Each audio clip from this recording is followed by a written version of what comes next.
What's going on Facebook? What's going on YouTube? Thank you guys so much for being here. Thank you for your patience. I took a 5-day break, but people thought I was gone for like centuries. People were asking, "Are you okay? Are you okay?" But all is good. I was enjoying myself, but I am back. I want to talk about a story that I think was probably the biggest story of the time I was gone that is already kind of disappeared from the news media, which is Jean-Luc or Luc Jean. I'm sorry, I got to look it up. Jean-Luc Brunel, who was a disgraced Epstein friend of some sort. We'll talk about it. And I thought it was a joke because I posted this a couple days ago on my Facebook, and everybody was like, there were no cameras. Haha, there were no cameras.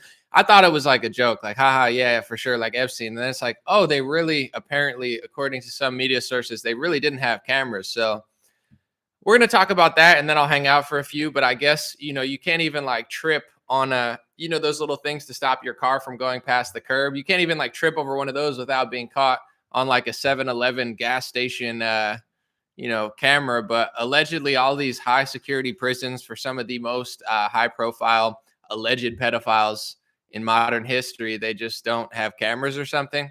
I don't know, but that's what it is. Someone says, "Is my eye okay?" Yeah, that's another thing too. It got like minorly infected, but it's not. It's fine. It's not a big deal. What's up, Rashawn? What's up, everybody?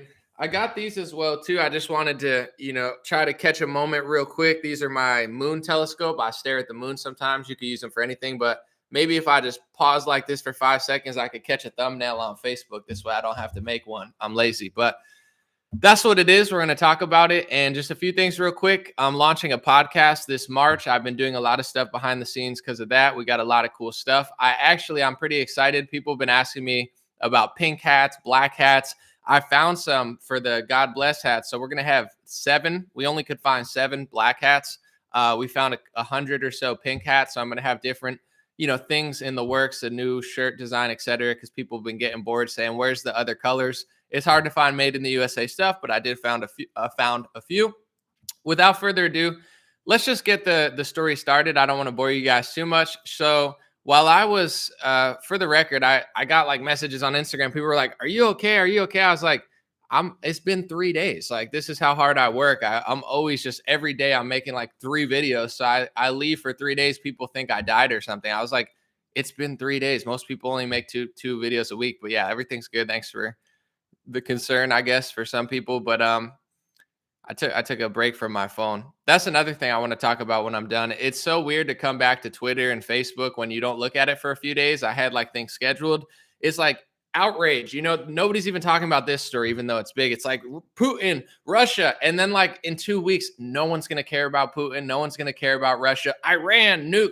3 weeks later, nobody cares about Iran. It's crazy once you take a step aside to like hop back into the madness and everyone's like, Canada, protest, someone got stepped on. And then 2 days later, no one is talking about it. It's just like such a crazy psychological phenomenon of like how serious and angry everybody is.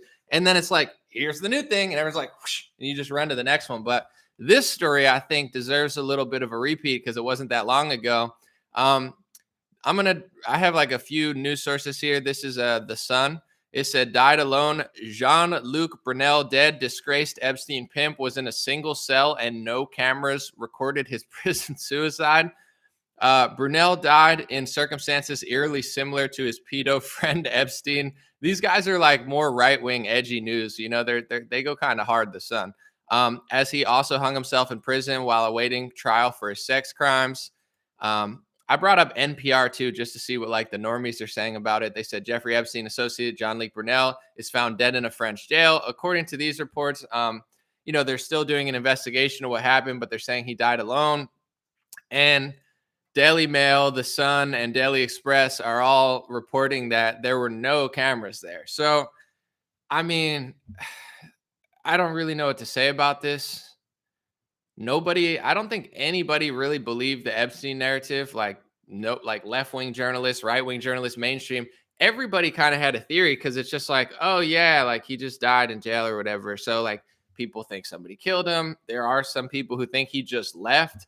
This is not, I don't like to start theories because I have no idea what happened. Yeah, I'm sure whatever. But if there's no camera footage of it, it's like, what's to say someone can't just walk out the back door or something? If there's no cameras in the hallway. I mean, if you work at Macy's or, in Las Vegas, you think there's no cameras? Like you could just walk, do anything, and like there's no proof of it at all. I mean, that doesn't exist like anywhere else in the world. So when I hear, well, there's no camera footage of it, I'm not even, and I'm not, once again, I'm not trying to start a theory, but I'm not even thinking like, oh my God, someone killed him. I'm thinking like, who's to say they didn't just walk somewhere? I don't know where they would hide because they're so, visible. Like everybody knows who they are. So it'd be hard for them to hide. I'm sure they are dead. But if there's no camera footage, I don't know. I'm not fully convinced. Like, who's to say he didn't just, all right, see you guys. I'm going to hop in this van or something. I'm not saying that happened, but that's what crosses my mind. I'm like, no, there's not even like hallway footage or something. But I mean, where do these prisons exist at? You can't do anything anywhere ever, any public thing anywhere without some sort of, you know, grainy footage on you at least. But the highest level security prisons with like the highest level alleged pedophiles, they just don't have cameras or something. It's like, I'm going to read this one story because I guess Daily Mail tries to explain why this makes sense or something. I don't know.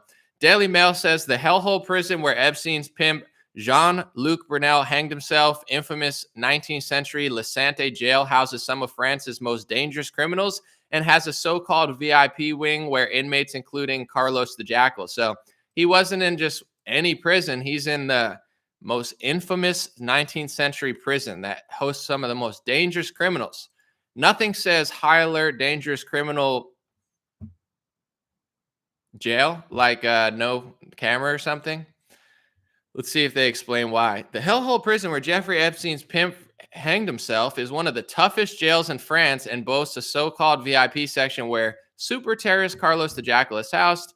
Jean-Luc Brunel, 76, was imprisoned in the infamous Le Sante in Paris after his arrest at the city's Charles de Gaulle airport while trying to board a plane to Senegal, telling detectives, "I'm going on a holiday." Brunel is thought to have been in a single occupancy cell at the time of his death inside a 19th century prison. There's an investigation going on to confirm all this, but at the moment, it looks like he killed himself alone, and it was a routine patrol that found his body hanging. They added there were no obvious fears for the prisoner's health, and he was not on suicide watch, having already been in prison for months. I'm going to try to scroll and see if they explain why there's no cameras or attempt to explain why there's no cameras.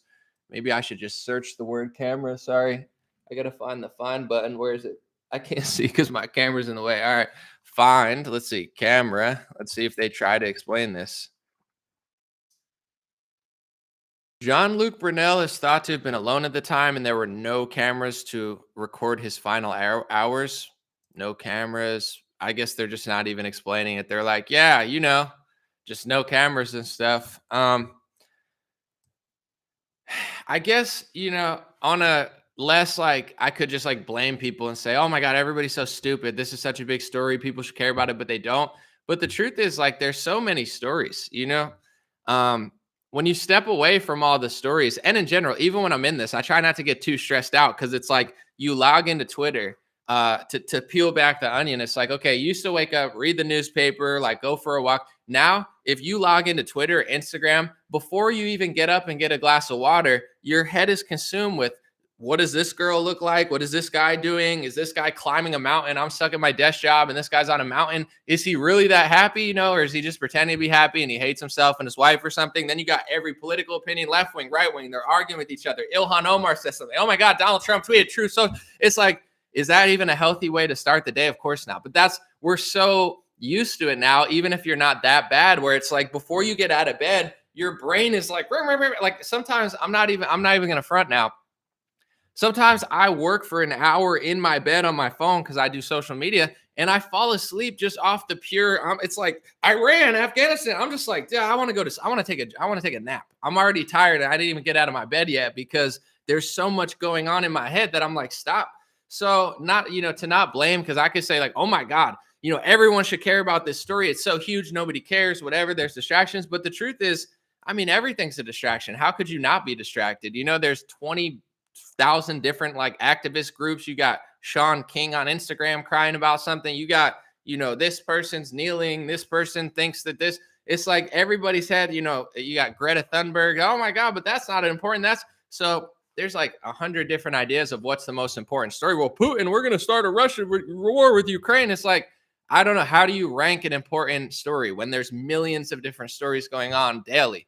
I would say this is pretty high. If there is what people pretty much think there is, some sort of global, pedophile human trafficking ring, which by the way, they used, and I'm not blaming the QAnon people, although I will say I'm not trying to, not all, but some, like Jesse Lee Peterson says, they just tangled every conspiracy theory ever and just kind of made it look dumb to a lot of people. So in one way, I think that inspired a lot of people to look into human trafficking. So in some ways, it got people that never cared about it to care about it. And I think that did some good for some people. But in many ways, it kind of like was a perfect thing once they started just getting a little sloppy with their reporting. It's like, oh, that's just a QAnon conspiracy theory thing. So like a lot of normies like, oh, bro, that's crazy. It's like, it's actually not crazy. Like, it's just unfortunate that a lot of people that consider themselves Q people are just sloppy with their reporting, and they just took every conspiracy theory ever and molded it together and then said that there's like a ship in the bay that's like saving people every second because they wanted to play like a Ninja Turtle and feel like they were doing something.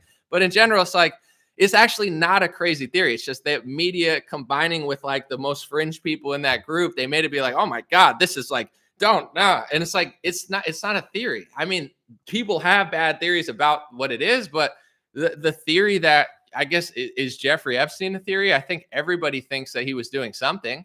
Ghislaine Maxwell, this guy, I mean, they were going to court for it. It's not like we just said it. They're like on trial for it. So I think, I'm pretty sure Ghislaine Maxwell get charged for multiple things.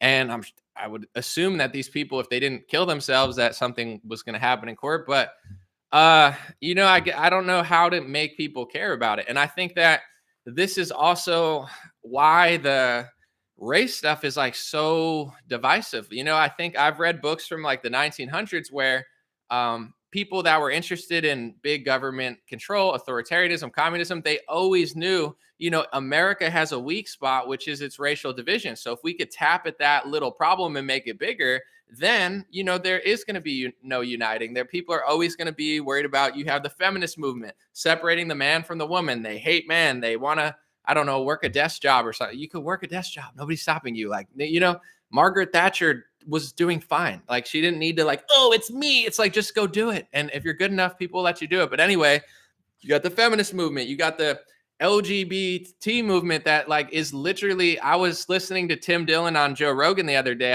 It's like one of my favorite episodes. Tim is a gay white guy, but he's like, I might as well be a Nazi at this point because everybody hates me because I'm not like a transsexual witch, pansexual, like communist or whatever. That was like his joke. It's super funny.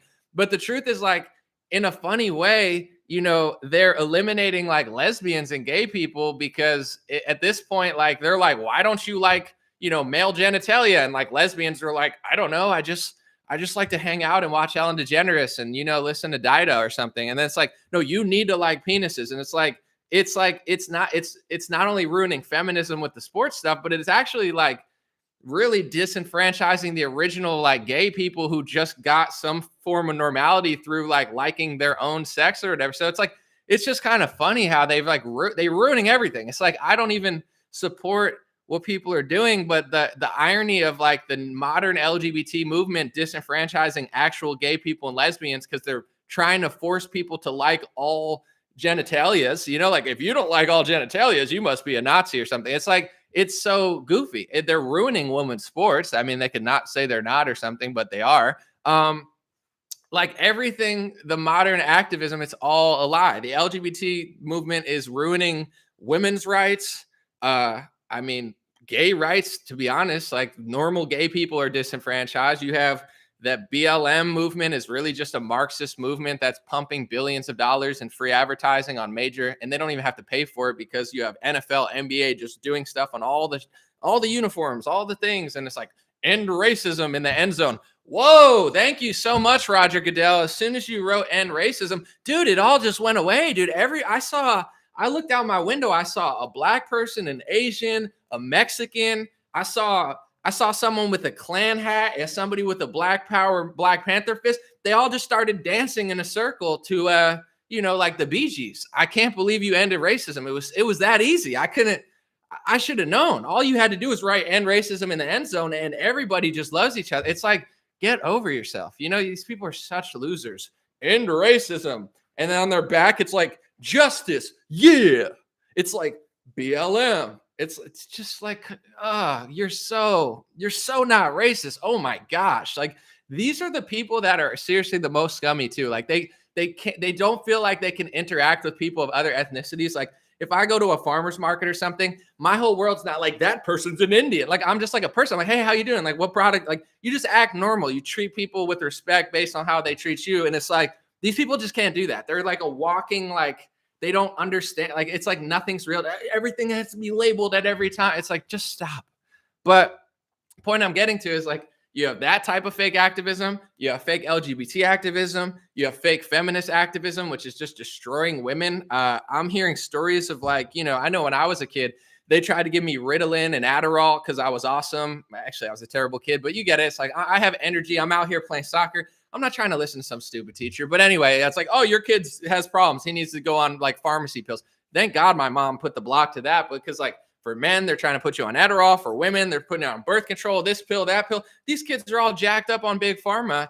And, it's like, it's just such a mess. But in general, there's all that going on. People are destroying themselves in the name of feminism. Oh, this is so empowering. Let me take birth control. It screws up my hormones. Everything's going crazy. I hate men, but now I'm just going to rail people without a condom because I have this thing in my body. It's like, do what you got to do. I'm no saint. I'm just saying in general, it's like, it's not healthy. So the feminist movement's a lie.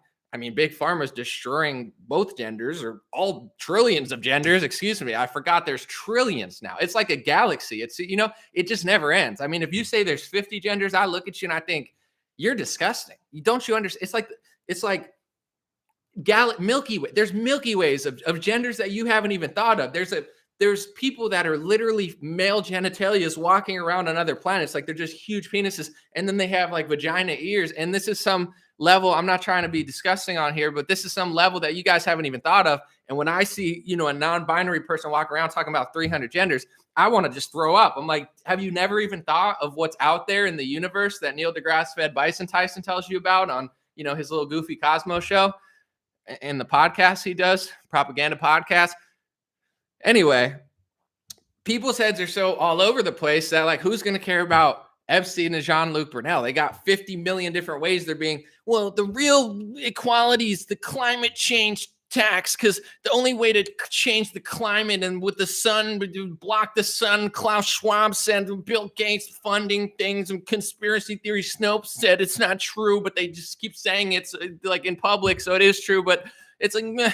It's like, people are so tied up. Like, who's going to care about anything important when they're like, the only way to stop the climate change is to tax everybody. We need to give more money to government. We hate the government, but we need to give them more money. I mean, we hate Donald Trump, but if you hate a billionaire, that's a conspiracy theory. I mean, oh my God, you think Epstein and Bill Gates are bad? What are you, some kooky conspiracy theorist? You're not allowed to hate a billionaire. That's a theory. That's a crazy theory. But I hate Donald Trump and Elon Musk. Oh my God, Elon Musk is so bad. It's like, these people are such idiots. You get what I'm saying? It's like, they're like, oh, if you think Bill Gates is bad, you're a lunatic. I mean, he's just a great guy. It's like, you guys hate Donald Trump and you hate Elon Musk, like, irrationally, to the point it doesn't even make any sense. Only you get to hate billionaires? Whatever. So, I'm not even trying to blame people, but people, and especially in America, people are so, in a million different ways, all the activism they're bought in is so fake, they're never going to realize that there's literal no cameras at a freaking prison, a high security prison. It's such a joke. It's such a joke. You can't even go to a gas station and take, like, Tootsie Rolls without them seeing you on some sort of camera. But you got the top level, like, pedophile on trial, and they just don't have functional cameras, but no one cares because, they're looking at Sean King's Instagram, or, like, I don't know, like Jamel Hill's Twitter. Jamel Hill's like, oh yeah, if you're so not racist, why don't you pay a black person $200 million like Joe Rogan? It's like, yeah, for sure. That's, yeah, just give Jamel Hill money. That I should do that. I need to identify as a black woman and be like, I'm a black woman. I don't understand what you're not seeing. If you're not racist, just give me $200 million. If you don't give me $200 million, you're a racist. If you don't just take your entire business, everything you've ever worked for, all the revenue you've created off other artists, just give it to me. And if you don't, I mean, you're starting to seem a lot like Adolf Hitler. And then, no, I'm just kidding. I'm just kidding. But, Elon Musk like put a meme or something while I was gone too, making fun of Trudeau. And they're like, you can't compare people to Adolf Hitler, but they're like, here's an op-ed of why Donald Trump really reminds me of the leader of Nazi Germany. It's like, you did this for 5 years. I have articles that I remember reading trying to say that the border was like the Holocaust. There's literally like journalists that are Jewish, that are left wing, that are trying to make the comparison that the border is like the Holocaust. And it's like, that's a horrible analogy, but like, I don't care that you make bad analogies. Everything you do is bad. It's not like, oh my God, Whoopi Goldberg said something. It's like, have you ever heard Whoopi Goldberg say something and be like, oh yeah, she's really crushing it? Everything out of her mouth is dumb, in my opinion. So it's not like this shocking news story, like, oh my God, she said something. That might have been the least dumb thing she said. And I'm not saying it was like a genius level thought process. I'm just saying, like, I mean, compared to her other stuff, she's usually like, store brand, like, cereal. And that was like, Honey Nut Cheerios, like, grain, honey wheat grain or something. It was a little bit better than the average, but I still wouldn't eat it. I forget what I was even talking about, but it's just like, they compare. Oh yeah, it was the border thing. It's like, that's like Germany though to you. You think border, like kids, they're like, it's like, so that's as bad as Germany, but people are running by the hundreds of thousands to get into America. So that's like they're being held prisoner, but they just keep coming. It's so bad that we have hundreds of thousands of people just sprinting towards their own genocide. It's like, it doesn't make any sense because it's not true. And people still want to go there because they want to come to America, and they know there's probably some liberal organization that'll give them a lawyer and, fight for their rights in a country that they're not even citizens of. They're getting like, they're like, here, we'll give you $10,000, 50,000. People are like, ding, ding, ding. It's like a casino. People are coming by the hundreds of thousands. It's no genocide down there. It's like a literal, like, come here and we'll treat you better than the citizens that we have. I don't know. I'm gonna stop ranting before I get in trouble. I just got back, but God bless you guys. God bless your family. God bless America. God bless the world. I'll hang out, answer some questions. Mostly, that's the story. They're saying there's no cameras. Unfortunately, nobody seems to care and nothing's really going to happen, but I don't know what to really change about that. I guess I could report it myself.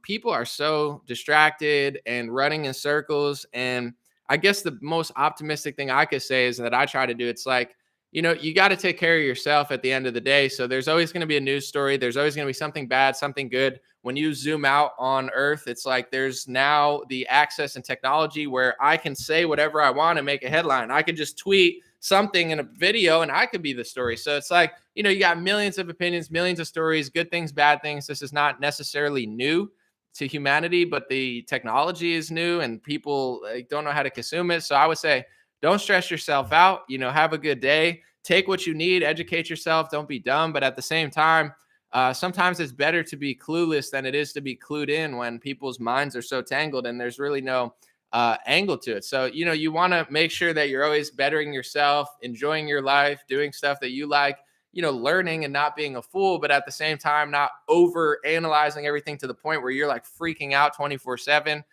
Use it for your benefit. You know what I'm saying? Be the change you want to see in the world. Try to figure out how to fill the void and do something. But, I don't know what it's going to take for people to figure this stuff out. And I think that I'm trying to start on like a health and wellness sort of situation, because you look at like chronic illness. I was looking at the rates. I don't want to quote them wrong, but it was like in the single digits like 50 years ago. Now it's like over 50% from what I was reading. Once again, I don't want to like fully quote this, but from my, memory, it's like, so something's going on, something's going on with the food, something's going on with the products that we're using, something's going on and no one talks about it, similar to this story, because it's not like a romantic Putin, thriller. It's like the food is not good. The something, the products, they're just piping big pharma pills down like 15-year-olds, 16-year-olds.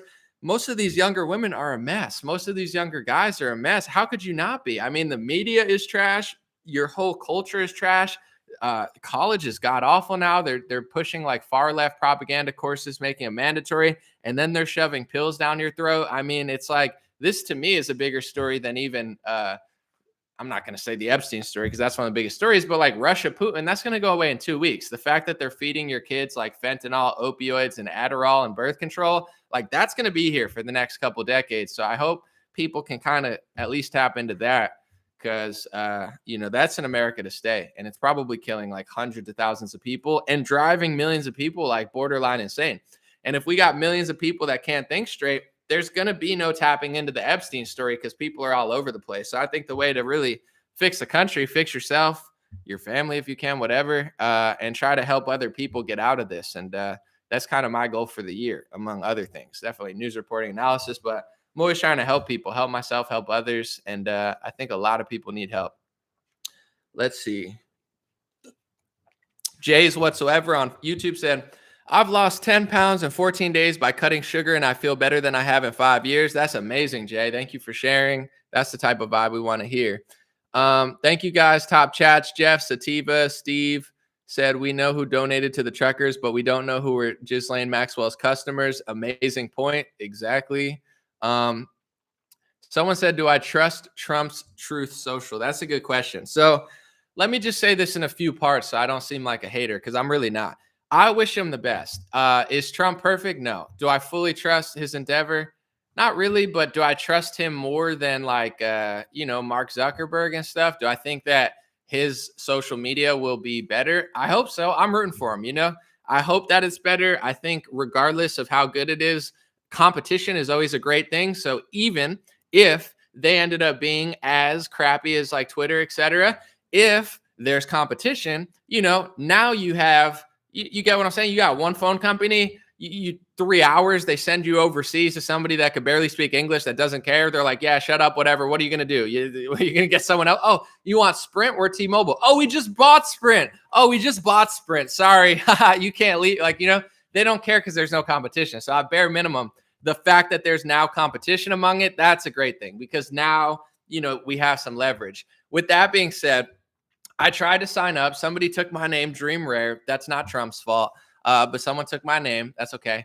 And I signed up under Dream Rare Chat, and it put me on some waiting list. It was like 450,000th. It's like, I'm not trying to be mean, but I'm like, you waited 2 years to unload your new social media, and I'm on a waiting list. Like, you had 2 years, bro. You've been cranking out True Social for years. You couldn't even finish it before you released it to the public. Like, here it is, waiting list. I'm not trying to be a hater, but I'm like, bro, that's some corny. That's some bad. That's a red flag. Let's just put it that way.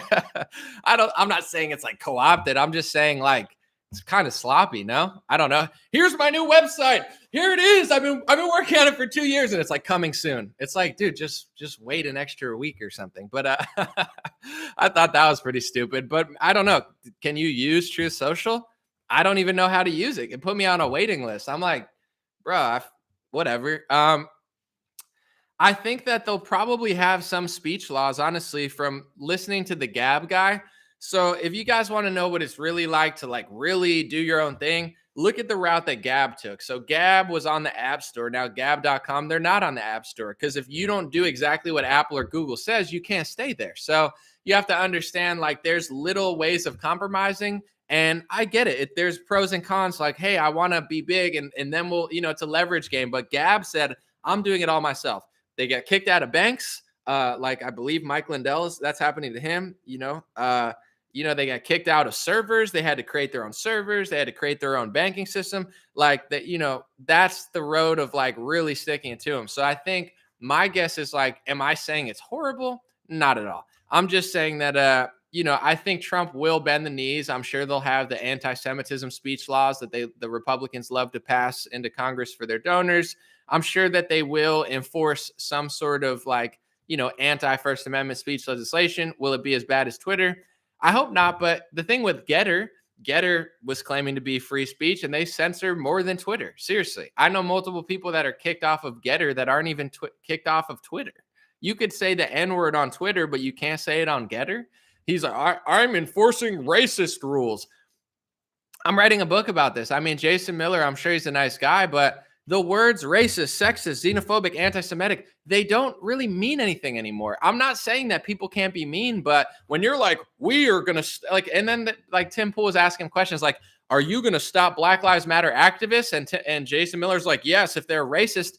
That doesn't mean anything. This is what this means. Oh, you're a racist. You're a racist. You're a racist. No, you're a racist. It's like, dude, you're like children. You're like intellectual lightweights. If I'm talking to a black activist who hates white people and loves black people, I'm not going to call him a racist. It doesn't mean anything. Oh, I'm a better person than you. I love all genders. I eat chicken tikka masala. I love Indians more. Like, that's the level of like how fake it is. You get what I'm saying? Chicken korma is amazing too. If you never had that at Indian store, try it out. But anyway, it's like the word doesn't mean anything. So Jason Miller's enforcing race rules. It's like, just shut up, dude. Just let people have discourse, and then we could find out who's nice, who's mean, who's evil, who's good, who's right, who's wrong. Stop with all this stuff. So, I wouldn't be surprised if Truth Social did the same thing. I don't know what they're gonna do, but I still wish them the best. I'm gonna be on it. I think it's got a chance, and any sort of competition is a good thing, but I think that the Gab CEO seems the most trustworthy as far as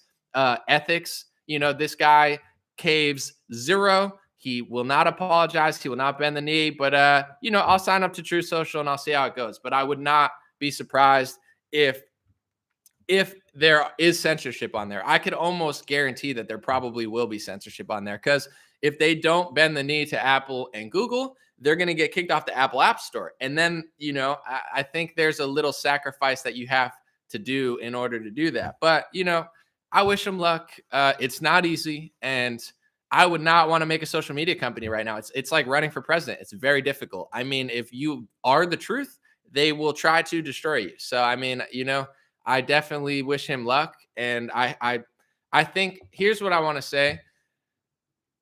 Just pay attention. When we have the power, when we have tens of millions of people who pay attention, whether it's Trump or me or Mark Zuckerberg, that's when we gain power. When we can say, hey, we're going to take our bag and go home. If you don't bend the knee. That's what it's all about. Information, educating yourself, not caving. And once enough people realize this type of stuff and figure out how to use their power, that's when you'll see Facebook improve, True Social improve, etc. So I think, I think it's a step in the right direction, but the launch, I'm not going to lie, it kind of cracked me up. I'm like, you're putting me on a waiting list. What is this like? But whatever, it is what it is.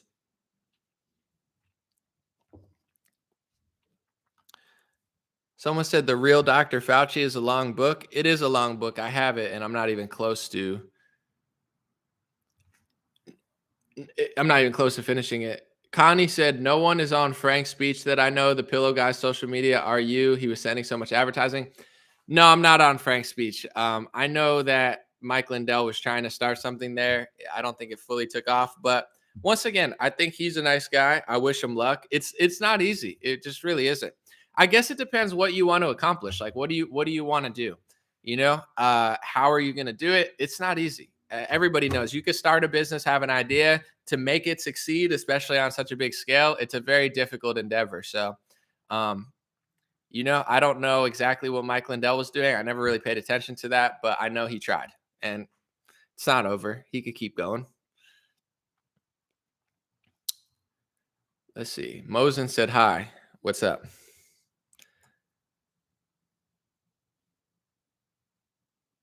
Let's see.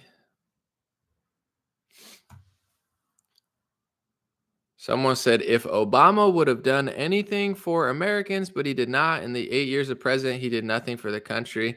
Yeah, I don't think he did. I don't think he did the best. Someone said, what if Apple is now owned by Trump?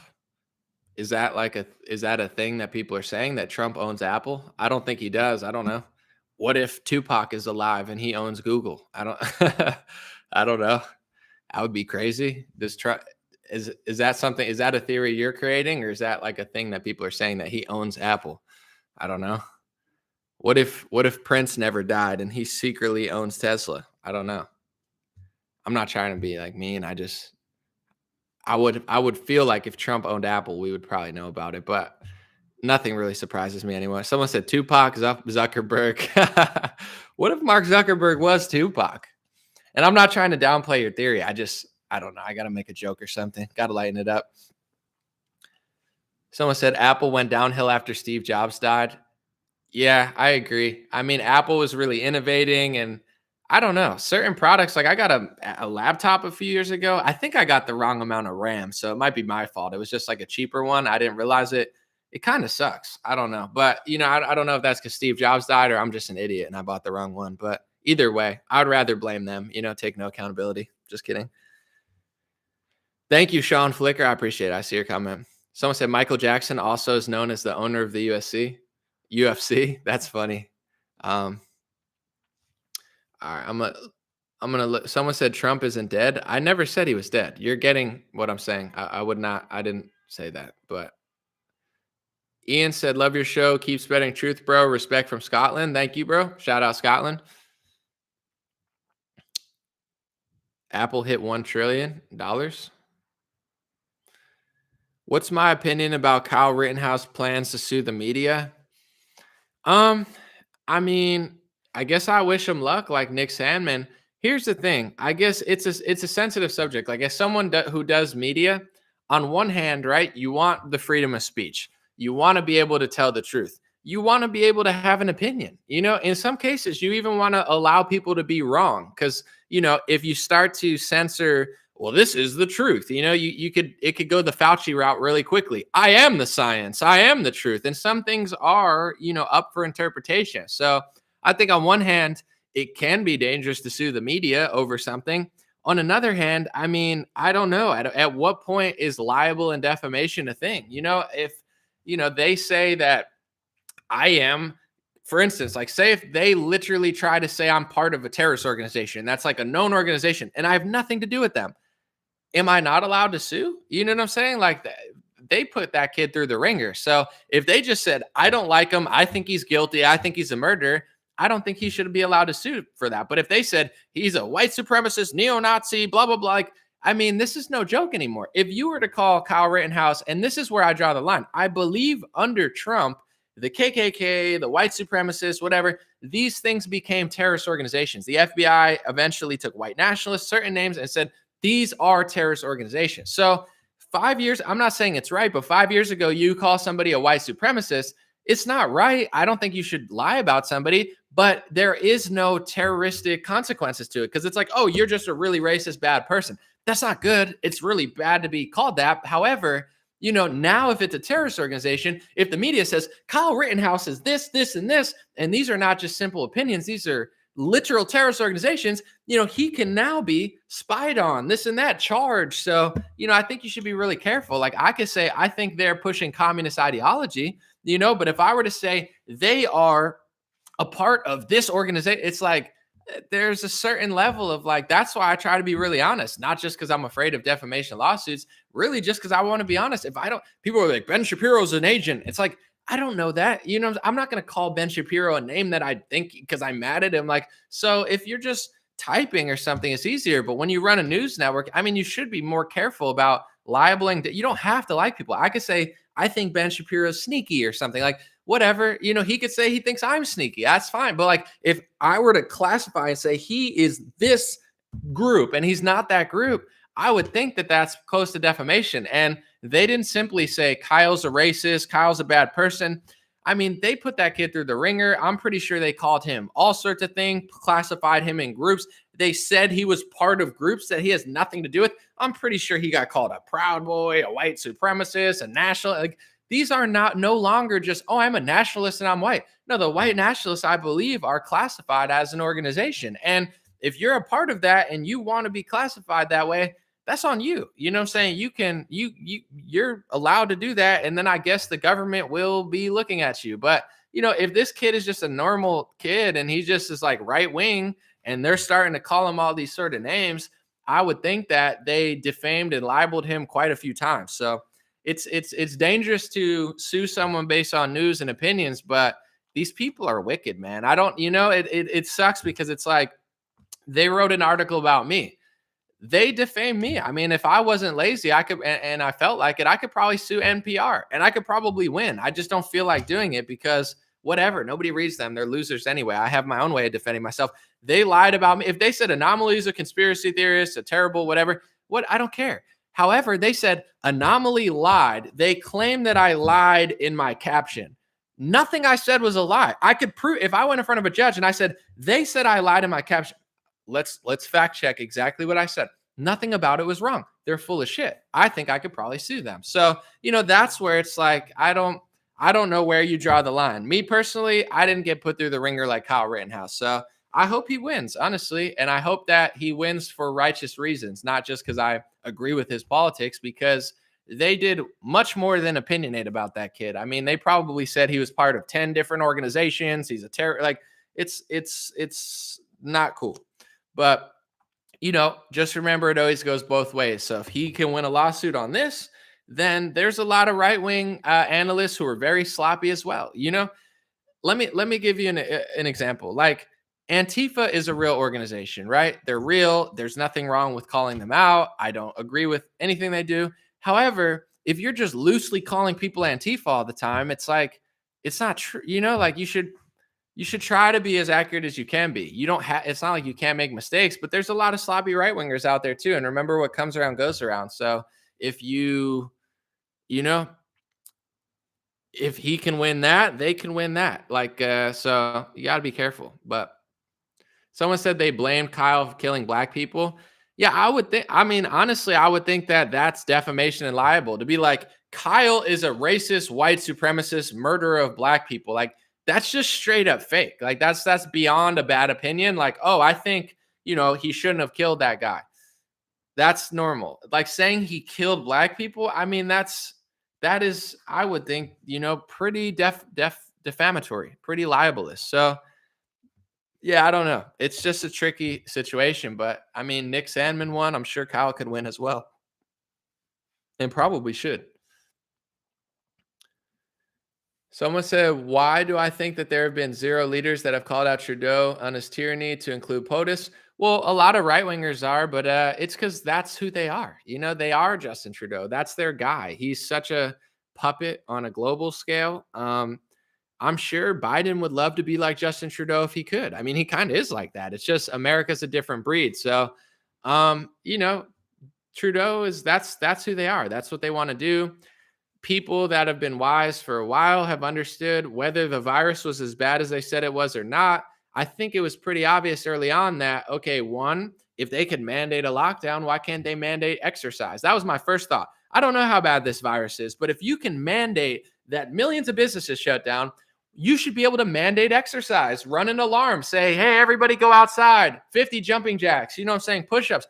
You would save hundreds of thousands of people from heart disease, diabetes. You would save more lives with mandatory workouts than mandatory lockdowns. That's just a fact. But, that was a red flag. And I think, without rambling on too much, they used this situation, this emergency, as an excuse to print money, change rules, overthrow basic human rights, and become authoritarianism. And they brainwash people through mass media, through billions of dollars of advertisements, through money that they themselves printed for themselves to then use and pay off other people. They've brainwashed people into thinking, because if you don't like Trump or Republicans or white people or whatever, they're trying to, like, this boogeyman thing. Oh, the people in Alabama. And then it's like the carrot goes the other way. And the carrot's the authoritarianism. So they've brainwashed millions of people into thinking that authoritarianism is cool. It's the way to fight racism. It's such an obvious hoax. It's so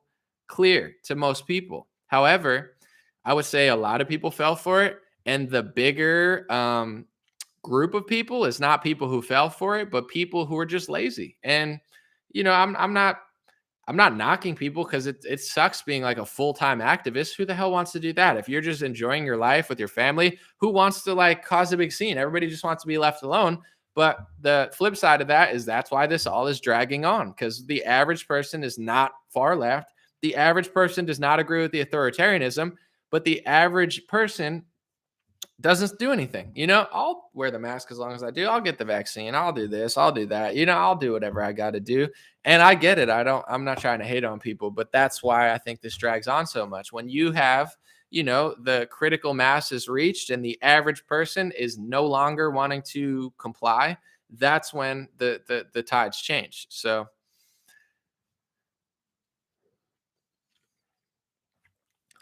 someone said, talk about the pole shift and the coming flood that will remove all accountability. Well, I don't know much about that. I've heard the poles are shifting, but as far as the big flood, I don't know much about it.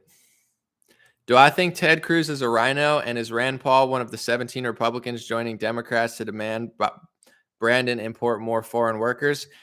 I don't know if Rand Paul is one of those Republicans, but I know, Mike Lee is one of those Republicans. Donald Trump is one of those Republicans. He talked a big game, but he was all for, cheap foreign labor. He had a huge debate, if you can look it up, with Laura Ingraham. Laura Ingraham said, this is everything you campaigned against. And Donald Trump, this was in 2019. He said, no, it's fine. So, I mean, I wouldn't be surprised if Rand Paul was, because even Donald Trump is. But is Ted Cruz a rhino?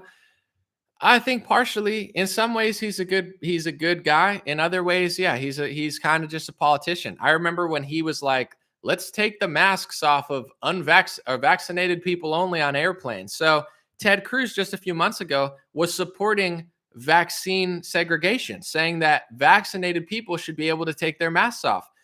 This is why Republicans lose. Democrats go authoritarian. Ted Cruz, in my opinion, is one of the better Republicans, but the best we have is somebody that says, take the masks off of half the country, and then Donald Trump selling the vaccine. So I think they're all rhinos. I think Trump's a rhino, Ted Cruz is a rhino, but they're the rhinos, and they're all just doing it's like, who's the lesser of two evils? Like, no one's really blowing my mind, whether it be foreign workers or the COVID stuff. So I think Ted Cruz is definitely above average in the Republican Party, but above average is not going to cut it if we want to keep freedom. So I think, Ted Cruz, Trump, all these people, they need people to, tell them, hey, we might vote for you because you're better than Beto O'Rourke or Joe Biden. However, we're done with your little scheme. You know what I'm saying? We're not impressed with what you're doing. We're going to hold firm and demand that you do better. I think that's the only route forward. If people just think they're at a Trump rally every day and they just want to, act like they're winning, we're going to lose badly, whether Trump wins or not. So I pray that people are paying attention. I don't know about Rand Paul, but I think all of these people, they're all politicians. And some of them are better than others, and some of them are good at pretending like they're better than others. And, it's all good, but people got to pay attention and don't get wooed by their little shtick. They go on and say something. That's it. We got this. People just got to pay attention and not, vote for them, but don't just sit and watch. Cause I think the left does a good job. The Overton window, if you guys don't know what this is real quick, the Overton window is like the range of acceptable thought. Like, say this was the range of acceptable thought, like gay marriage, blah, blah. Now it's so far left, it's crazy. And so when you move the Overton window, what's normal is not normal. That's the world we live in. Like, normal used to be normal. Now the average, oh, I'm not that liberal. They're really liberal. They just don't know it because the Overton window has shifted. So for example, I have siblings that are younger. They're not far left, but their idea of being middle ground is further left than left-wing people when I was younger. So I think this is the game that the liberals play. They use culture, they use media, they use television shows, they use movies, they use politics, they use comedians, they use the late night hosts, and they move the Overton window. So now the average kid is way further left. The average left-wing activist is way further left. The average normal moderate kid is actually still too far left. And this is what Ted Cruz does. We need to take masks off of unvaccinated people. And here's what Donald Trump does. Oh, vaccines are amazing. I saved the world from the Spanish flu. It's like, do you get what I'm saying? This is how they win. Even when you win, you lose because Democrats successfully move the Overton window. So, is Ted Cruz a bad guy? I mean, he's better than most, but is that going to cut it? It's just not. I don't hate him. I don't blame him for everything, but no, he's not going to cut it. Trump's not going to cut it. DeSantis is not even going to cut it because people don't realize the game that the liberals play. Although I would say the last year, DeSantis is doing a better job than they are of keeping the Overton window. Like, I think he's doing a better job than Trump by far on the COVID stuff by keeping the Overton window here. I'm not moving. Trump's moving along. Ted Cruz is moving along. So this is how Republicans, they don't even realize, like, if you ever talk to anybody in their 20s and stuff, the average kid who's not political is further left than I was when I thought I was political, because the Overton window has moved. When I was in school, there was left-wing propaganda. Now they're forced to take full-on BLM Marxist courses or else they can't graduate. So the average kid is going further left, and this is the new generation. So I think this is the game that Republicans need to wake up to. Is Ted Cruz better than most Republicans? I think so. Is Donald Trump better than most Republicans? Absolutely. Is Donald Trump and Ted Cruz going to save the country? No. Is Trump going to save it? No, he's not. He's not even trying. He's not even close to doing 1/8 as much as what needs to be done to save this country. But he puts on a show, but he convinces people he will. And that's not his fault. It's our fault. People got to realize the game, play it, and stop the Overton window from going towards insane. The left goes full authoritarian. We go authoritarian light. They want you to get 3 vaccines. Trump wants you to get 2.5 or 3. They want to give it to 2-year-olds. Trump wants to give it to, 18 and up. It's like, what about somebody that stands firm and says, hey, this is my narrative. I'm not going to play your half of your game because it's what I'm doing. This is my own narrative. And I think that's what Trump really had in 2016. I think he came into politics with his own narrative. And I want to say this real quick before I move on to give him a compliment.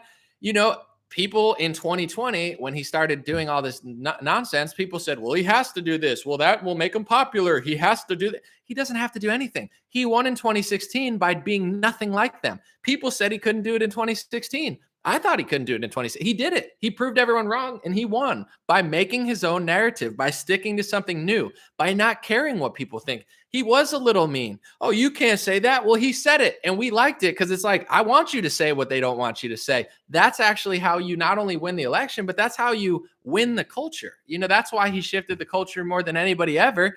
And then he ended up just being a watered down fool, because then he just became a politician. Well, I'm going to play half and half, just like Ted Cruz does. That's not how you win elections. And that's not even how you win culture. That's how you blow it and convince hundreds of millions of Americans that you're going to save the country when you're actually selling out the country. So, this is how you win everything, is by not playing along. Well, I did Operation Warp Speed. It's like, how about this? Lockdowns killed people. Forced masking is abusive. Closing down gyms was one of the most catastrophic public policies in modern history. We have an obesity epidemic. We have an opioid and a fentanyl epidemic. And you made all these things worse by taking away people's jobs and gyms. You get what I'm saying? This is a narrative. This is how you win. This is why they don't really mess with me, even though I'm having a huge impact. What are you going to say to that? I'm telling the truth. You guys, sorry, I almost knocked this over. You guys are full of crap. That's a lot different from, I saved the world from the Spanish flu with my lockdowns and my Pfizer shots. Like, that's not a winning narrative. That's not playing middle ground to it. Nobody's impressed by that. That's caving, losing, moving the Overton window to the side, to the point where it doesn't even matter if you win, you still lose. 4 years of our president ends in authoritarianism. You know what I'm saying? This is the game we got to play, for sure. Is my microphone still working? I almost knocked the plug out like an idiot.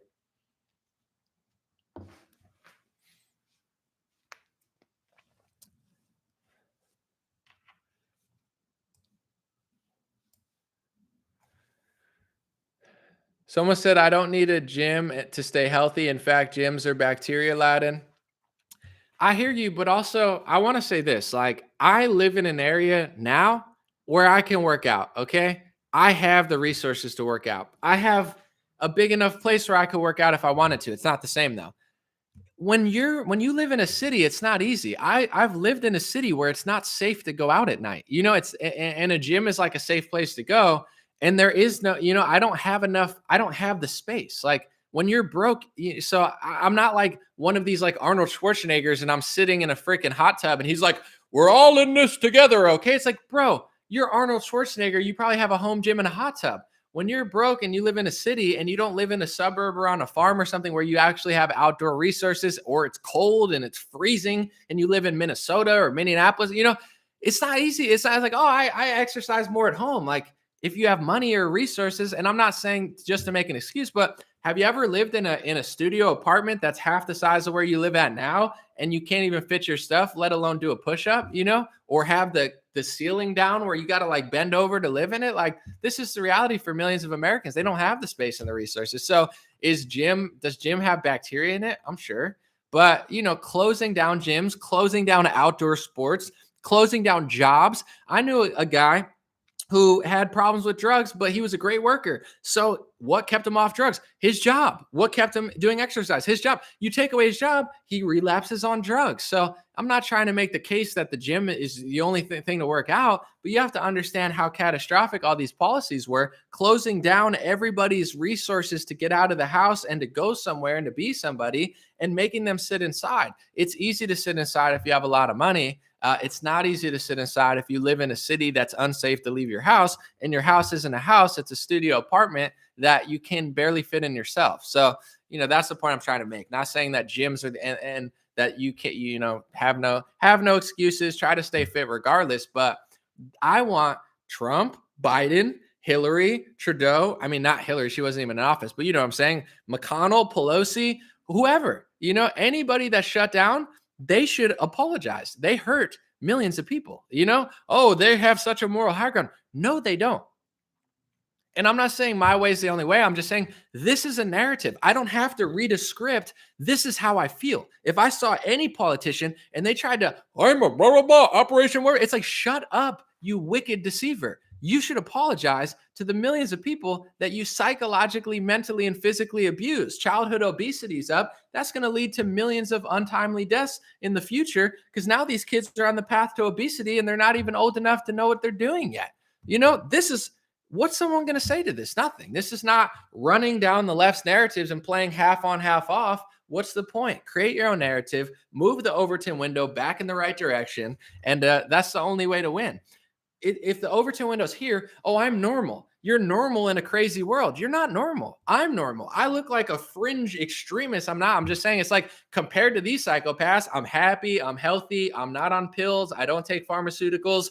I look like the crazy one because I'm standing in the middle saying, this is what it's like to live. I'm peaceful. I'm self-aware. I'm self-accountable. I don't spend too much time online, even though I work on it.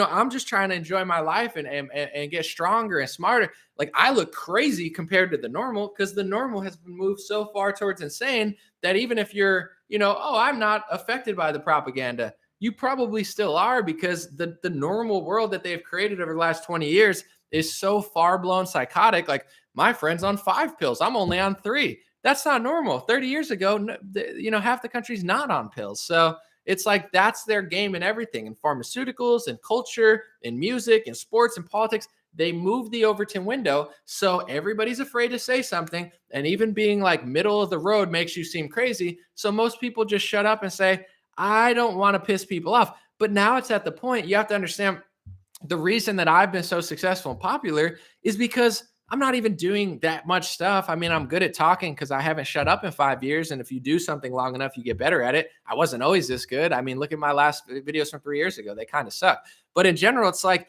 people like me because it's like, I'm the majority. I'm not the minority. I'm not the friend. I mean, you think people who work for ESPN don't agree with me? You think they think that some, biologically born man with broad shoulders should be beating the crap out of women in sport? Everybody knows this. I mean, you think Shaq and Charles Barkley don't know it? They probably just don't want to say it because it's just more comfortable to talk about something goofy and eat potato chips and laugh about how spicy they are. I like Shaq. I like Charles Barkley. I think they're two of the most genuine people on TV, but it's like, I'm doing well because I'm not the minority. The media acts like I'm the fringe minority. Brian Stelter's the fringe minority. He's like 30 something. He looks like he's 70 something and 20 at the same time. You know what I'm saying? He sounds like a hot air balloon. It's like, he's the fringe minority acting like he's the majority. I'm the big majority that everybody acts like is the minority, because I'm saying what everybody knows is true, but most people just want to keep their cushy corporate job and not get called a transphobe or something. It's like, people that are transgender, gay, they like my show because I'm not a liar. It's like, lesbians laugh at my jokes and stuff. They're like, oh, I'm offended. It's like, why? Just laugh. Get over yourself. Like, oh, I can't be joked about. Like, what are you at?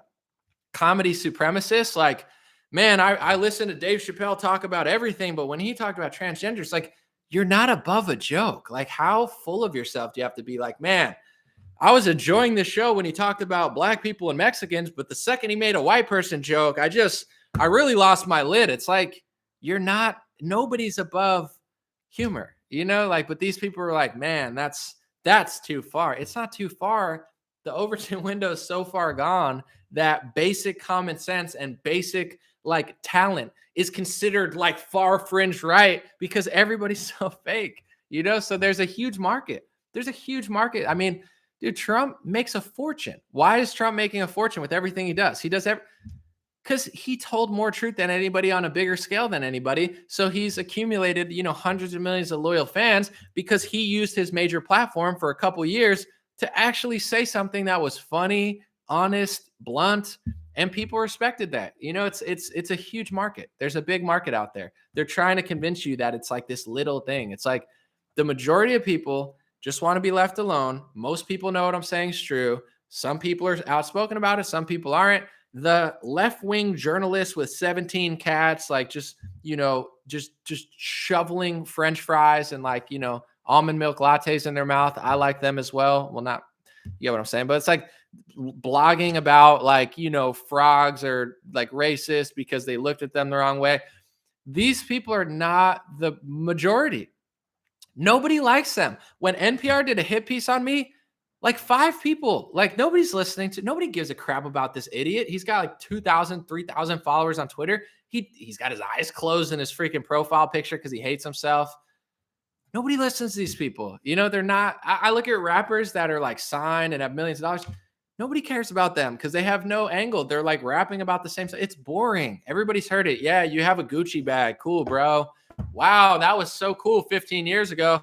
I'm so cool. I have a Gucci bag. It's like no one likes that. That's why Tom McDonald's doing so well. I mean, a lot of his songs are similar, but it's like there's like something there that people are looking at and be like, oh, that makes sense. That's like what I'm saying. It's not like I have a Gucci bag, Gucci, Gucci, Gucci, Gucci, Gucci, Gucci. It's like, yeah, it's like, and then they wonder why they got like 15 comments on Instagram. It's because like it's like people are interested in other things, podcasts, Russia, Ukraine. Like you're just like full of yourself and talk about like bags like a woman. Like, oh wow, even if you have millions of dollars, like, oh, I have a Gucci bag. Yeah, I bought a $300 Gucci bag. It's like, cool, dude. Like, wow, that's really, I mean, if it looks cool, it's like, yeah, I got a Gucci bag. It looks pretty cool. It's like, that's my whole identity. I wear Gucci bags and I'm the Gucci guy. It's like, dope.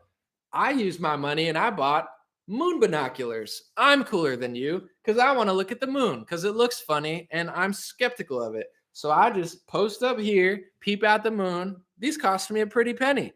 Yeah, I don't buy Gucci bags. I want a telescope. We're not the same. So that's why people don't listen to you anymore. They're bored. They're bored of your Gucci bags. People always make fun of my flower shirt I wear. It was like $20. It feels like it's made of silk. I don't care. But I mean, it's nice to have nice things. You got a nice watch, nice sunglasses. Nice is nice, like a nicer house versus a crappier house. It's always nice to have nice things, but I don't know, just like make it your whole thing. It's like, imagine if you bought a house. Okay, you were broke your whole life. You buy this mansion, and then you're a rapper, and all you rap about is your mansion. It's cool to be wealthy. There's nothing wrong with that, but it's like, I have a mansion. It's like, that's dope. And then like 8 songs into the thing, it's like, did I rap about my pool yet? I got a pool. I got 5 songs for my pool. It's like, it's cool to have a pool. It's cool to have a house, but like your whole identity is having a house and a pool. I'm pool man. I'm pool guy. I'm like, you play billiards? No. That would actually be cool. No, I just have a pool. It's like, that's dope. It's like, I'm the pool guy. I'm like, what do you like have a pool business? You clean pools? That's cool. No. I just own one. It's cool. Like I wrote an album about it. I'm a mansion man. Mansion Man featuring Pool Boy. He's out here fishing money out the pool. I just wrote a hit. That's why these people don't have engagement on Instagram. My engagement is blowing every other rapper away because I don't even rap. It's like, get over yourself, Go to a soup kitchen or something. Like do something interesting. I don't know. Do a jumping jack, work out or something. They're like rapping about freaking bags and pants. And they're like, why? What is it? The white supremacists or something like taking over Trump? It's like, no, it's boring. It was revolutionary like 30 years ago when Slick Rick had chains on. You're doing the same thing he did in 1980. Like it's boring now. You're doing like let's just keep doing the same. It's like, get over yourself. Someone said we bought you those. I don't own a house, but I appreciate people who watch my things and donate and stuff. Yeah, you have helped me accumulate some sort of wealth, but I'm not saying I own a house. Maybe you just tuned in. I don't own a house. I don't own a pool, but I appreciate people who help me. If one day I own a house with a pool, I will come back and thank you. Be like, thank you for whatever you did. You helped me get this pool. Maybe that's all I'll do. I'll just sell out and just sit by my pool and be like, y'all help me get this pool. Y'all Y'all help me get this pool. Now I'm gonna just be pool guy.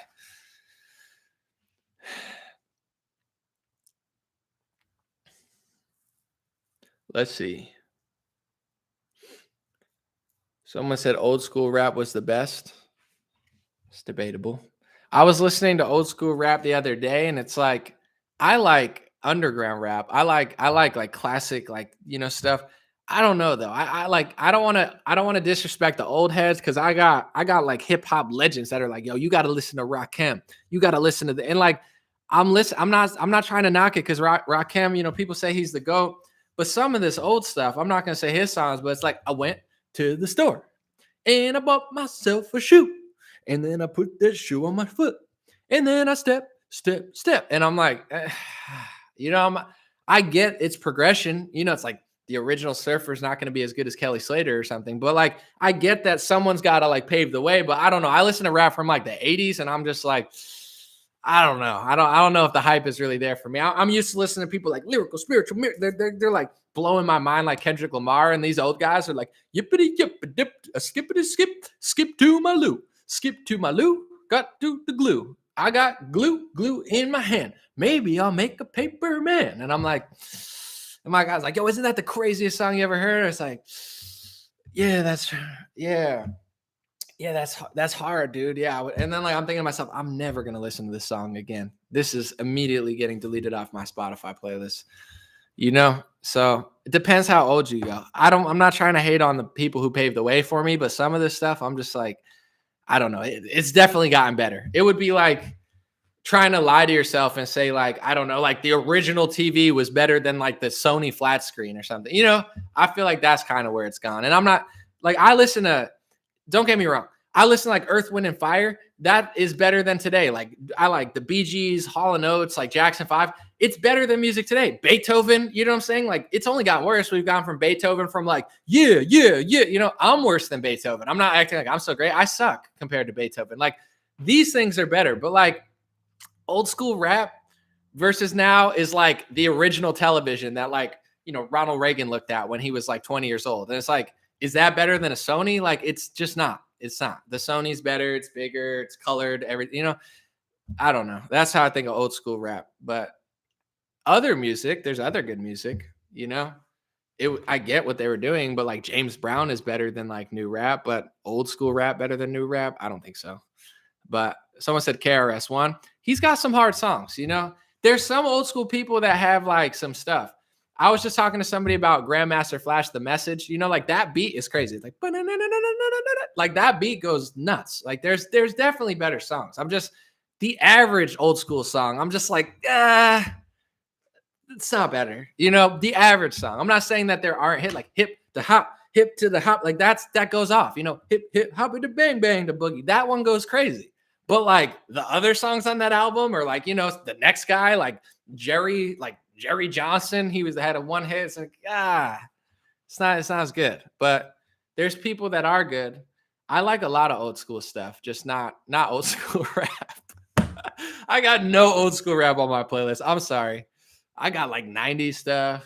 I think that's as old as I get. You get into the 80s, I'm just like, I'd rather go back to the 60s and listen to like Jackson 5 or something, or like Bee Gees. I just skipped that. It's kind of like hair metal. I feel like the 80s, you guys I wasn't really alive only at the end of the 80s, but I feel like you guys just screwed the 80s up. Like 70s was crazy. You had like good rock music, good everything. And then the 80s came around, was like hair bands that like were just like stale. Like nobody thinks like hair bands were better than like the Beatles and Led Zeppelin. Like no one thinks that, because the 80s just like people just got tired. Like, I don't know, like rap just started and it was like low key, not that great. And then like metal, like they were trying to figure out what to do with rock, like they'd already done it all, so like let's just dress like girls and make crappier songs, like just stupid anthems.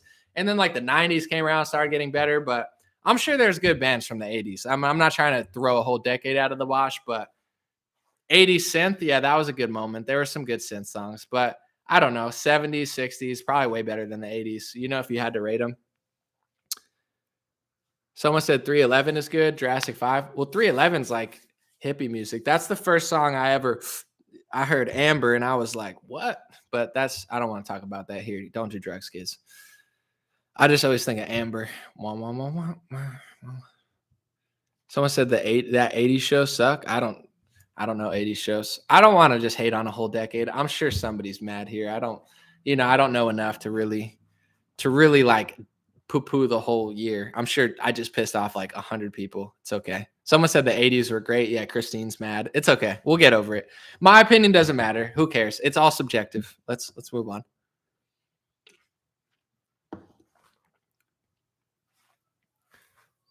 Guns N' Roses, were they 80s though? Maybe. I thought they were like 70s, but it all just kind of blurs together. You know what you got to put on your playlist? If you got a playlist, you got to hit Golden Slumber by Beatles. That song goes crazy. I like to blast that. It's like, once there was a way to get back home, where I'm like, and then whoosh, and then that song goes nuts. Like that's on my playlist. I'll listen to that song a million times before I ever put on any old school rapper. Someone's like, I went to the store and I bought myself a plum. I'm like, dude, turn this trash off. Turn it off. Go back 10 years or forward 10 years, but you got to turn this trash off in my car. It was much more pure than gangster rap, though. It was all like very good. I respect the fact that it wasn't like degenerate lyrics, but it's like, I bought myself a plum. I'm like, is that really song worthy? At the same time, it is cool though. It's much cooler than like, yo, I killed my friend over Jordans or something. It's like, okay, you bought a plum. I'm listening. I like plums, but then it just never hits as hard as you think it's gonna. It's like, do the plum dance, and you're like, okay, all right, the plum dance. They're like, and then you talk to an old head. They're like, dude, this had the club crazy. The club was going nuts over there, and I'm like, I don't know. I'm sure it was, but I just can't. I just don't want to dance to it personally, but someone said DJ Jazzy Jeff and the French Prince. Yeah, the classic for sure. Someone said they tried to go transgender in the 80s and they failed. That's true though. That's what I'm saying. Like guys dressed hella like, right? All the hair bands were like super girly. They tried to bring the transgender wave and like, they try to dupe Christians with rock and roll. They're like, yeah, you like this band, right? They're like, yeah, and like you're dead, but like nobody fully caught on to it. But I think that was the first tranny push. It was like guys dressed as women and like just wearing like fur and stuff, it just didn't fully catch on. And they're like, all right, let's throw in some gangster rap, some Smash Mouth, Backstreet Boys, Britney Spears, random like one-off like flute solo songs and Hootie and the Blowfish, and then we'll get back to the transgenderism. So I think the global cabal, they tried to push it in the 80s. People didn't like fully get into it because like the average person was like, I like that hairband, but I'm not going to go dress like them. It's like they weren't like inspired to like look like that. They're like, I'm gonna leave it to those guys. They can do that. I'll just listen to it and hang out with these chicks. And then, they fell off it for a decade and then they went full blown in your face. They're like RuPaul's Drag Race. We're making up for 30 years of lost time. We need to get this in by 2020. If there's not enough transgenders on television, how the hell are we going to convince them to stay inside for 3 weeks? No, I'm just kidding. I have to say that's a joke because I'm just being funny, but take that out of context. They're like, Anomaly says that transgenders cause COVID-19 virus. Like, it's like, that's not what I'm saying. I'm just trying to be funny. I just have to watch myself now because it's like, I'm like one news clip away from my whole life being ruined every day. Every day I wake up, it's like, please don't write an article about me. Please don't talk about me. People want to do documentaries about me. I'm like, I don't want to do it. They're like, it could be a good opportunity to be seen. I'm like, I don't want to be seen. I'm more than enough seen. I'm not like a money hungry like prostitute, but it's like I'd rather have money than like fame. I'd rather have meaning and reach, but I don't need like a Netflix show. Like I need to be left alone. I would much prefer like $5 million and just go on an island and never talk to anyone again personally. But I also want to do work and not be like a lazy piece of trash. However, they're like, well, you could be on this show. It's like, I don't want that. But I'm like, I want less people to know about me. Seriously, I would rather just like live somewhere, but I don't know. The whole world is like locked down or whatever. I can't travel anywhere without a PCR test shoved up my nose. So I'm kind of stuck here. It's not a bad place to be stuck, though. I don't want to complain. I'm just saying. Shane said, I sent you information on eugenics and CRISPR technology. Check your inbox. Bro, I'm not trying to be mean, but I don't even check Facebook messages at all anymore. I've heard about CRISPR. I've read about it, but if you looked at my inbox and you went through all the messages, you'd want to take a nap. I got thousands of people. Oh my God. Oh my God. Oh my God. Oh my God. I got CRISPR. I probably got CRISPR in there 15 times. I got more crisp than a Krispy Kreme donut, bro. So I've heard about it. I've read about it. I would not get any work done if I just read all my messages all the time. So I just ignore them. And it's not like a power move. Like I'm so special. It's like, I don't want to drive. It's the same reason I don't sit on Twitter that much longer. I would drive myself crazy. And some people don't just hit me up. You were nice about it. I appreciate you. Thank you, my man. Some people like freak out. Like they're not like, hey man, here's CRISPR. You should learn about it. Nothing wrong with that. I appreciate it. I'm like, you're looking out for me. It's just bad timing.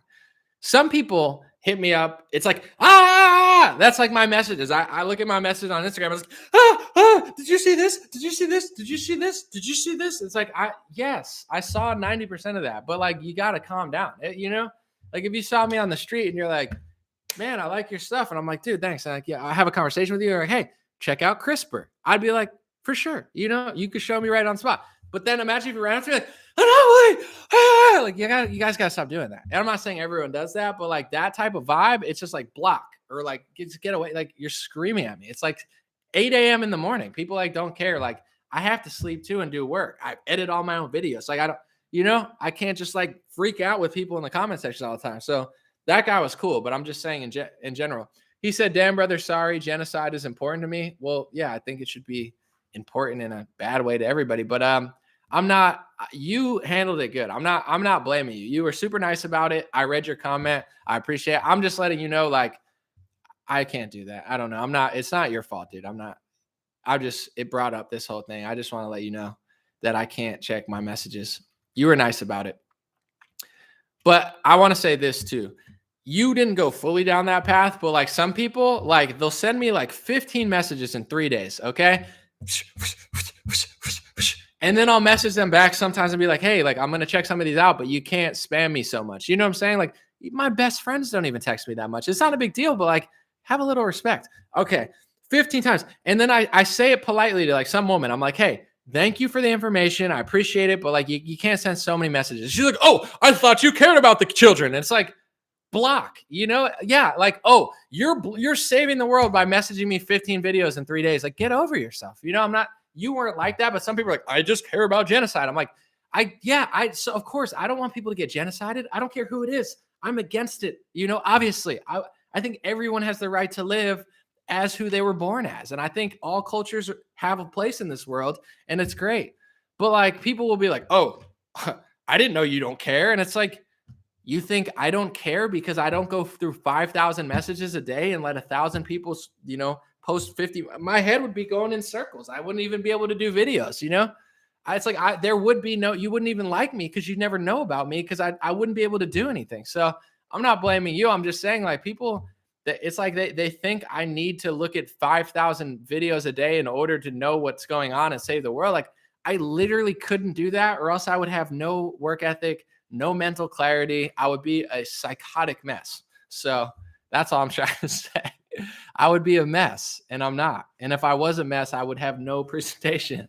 So I don't mind when people want to show me something, but when they're like, oh, you don't want to read 15 messages in 5 minutes. You must want this to happen. You must be full of yourself. Oh, I guess you don't want to stop the global cabal today. It's like, Becky, it's Tuesday at 7 a.m. I just woke up.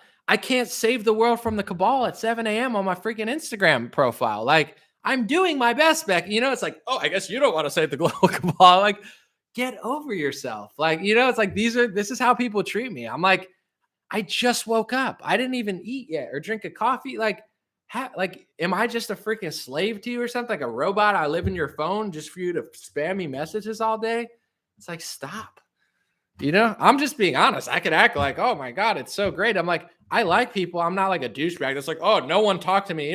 When people talk to me in public, I'm always so grateful. I try to like have a conversation, be nice. Like, I really appreciate it. I like being in person better than on my phone. But it's like, I'm not trying to act like, oh, I don't. I'm so grateful that so many people even care about me to send me messages. I'm just being honest.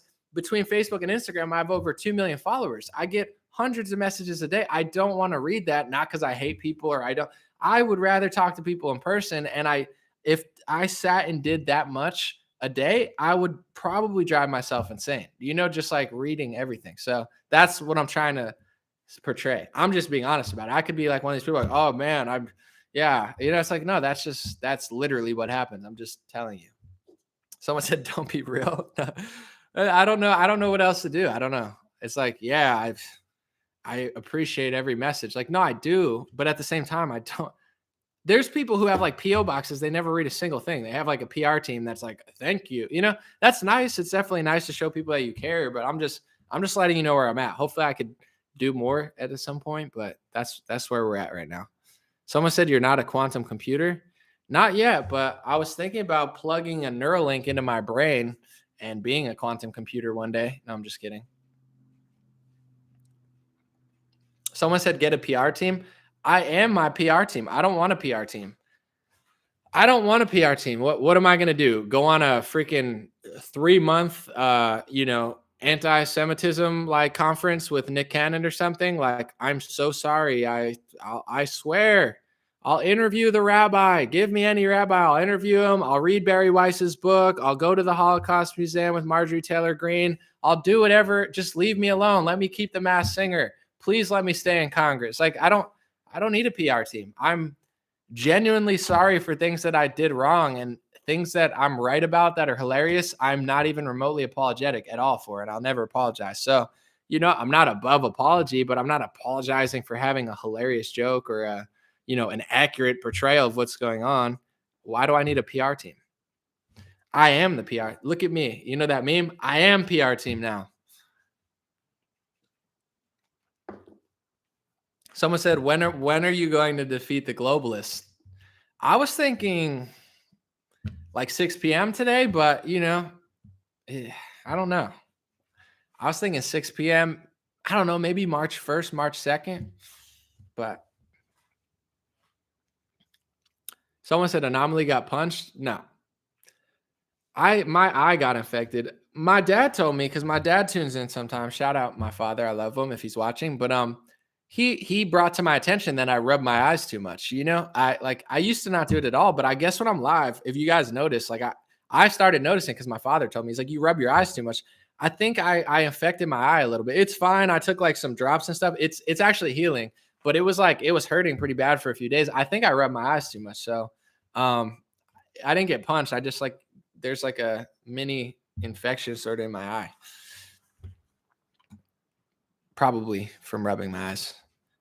Nobody punched me, guys. I would just be honest if someone did. It's an infection of some sort.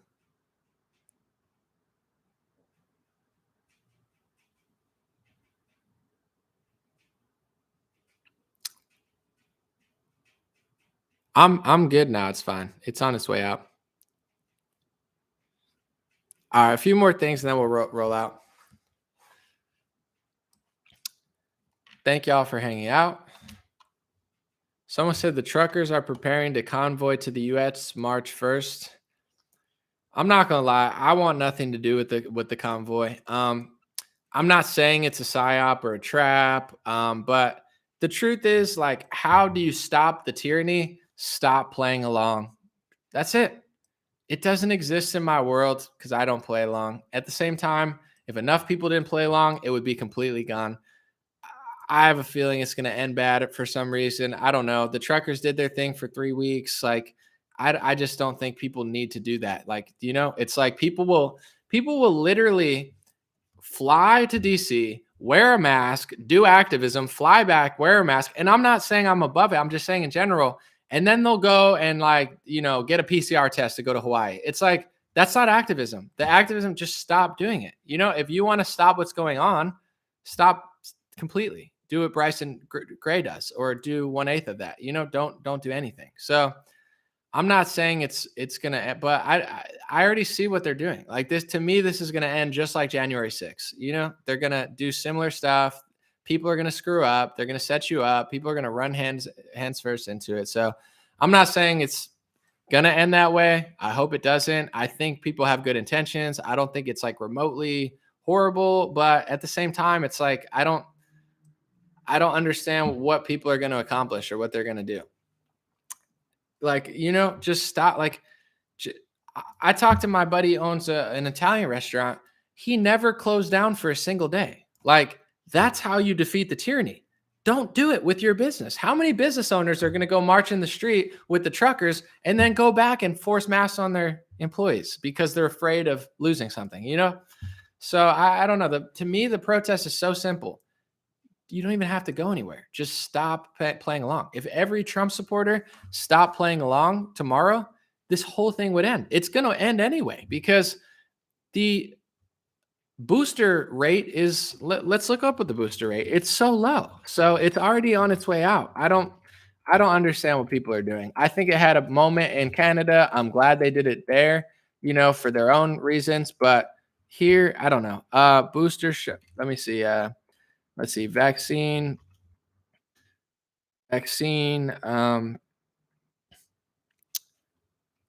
America rate. Let's see where we're at.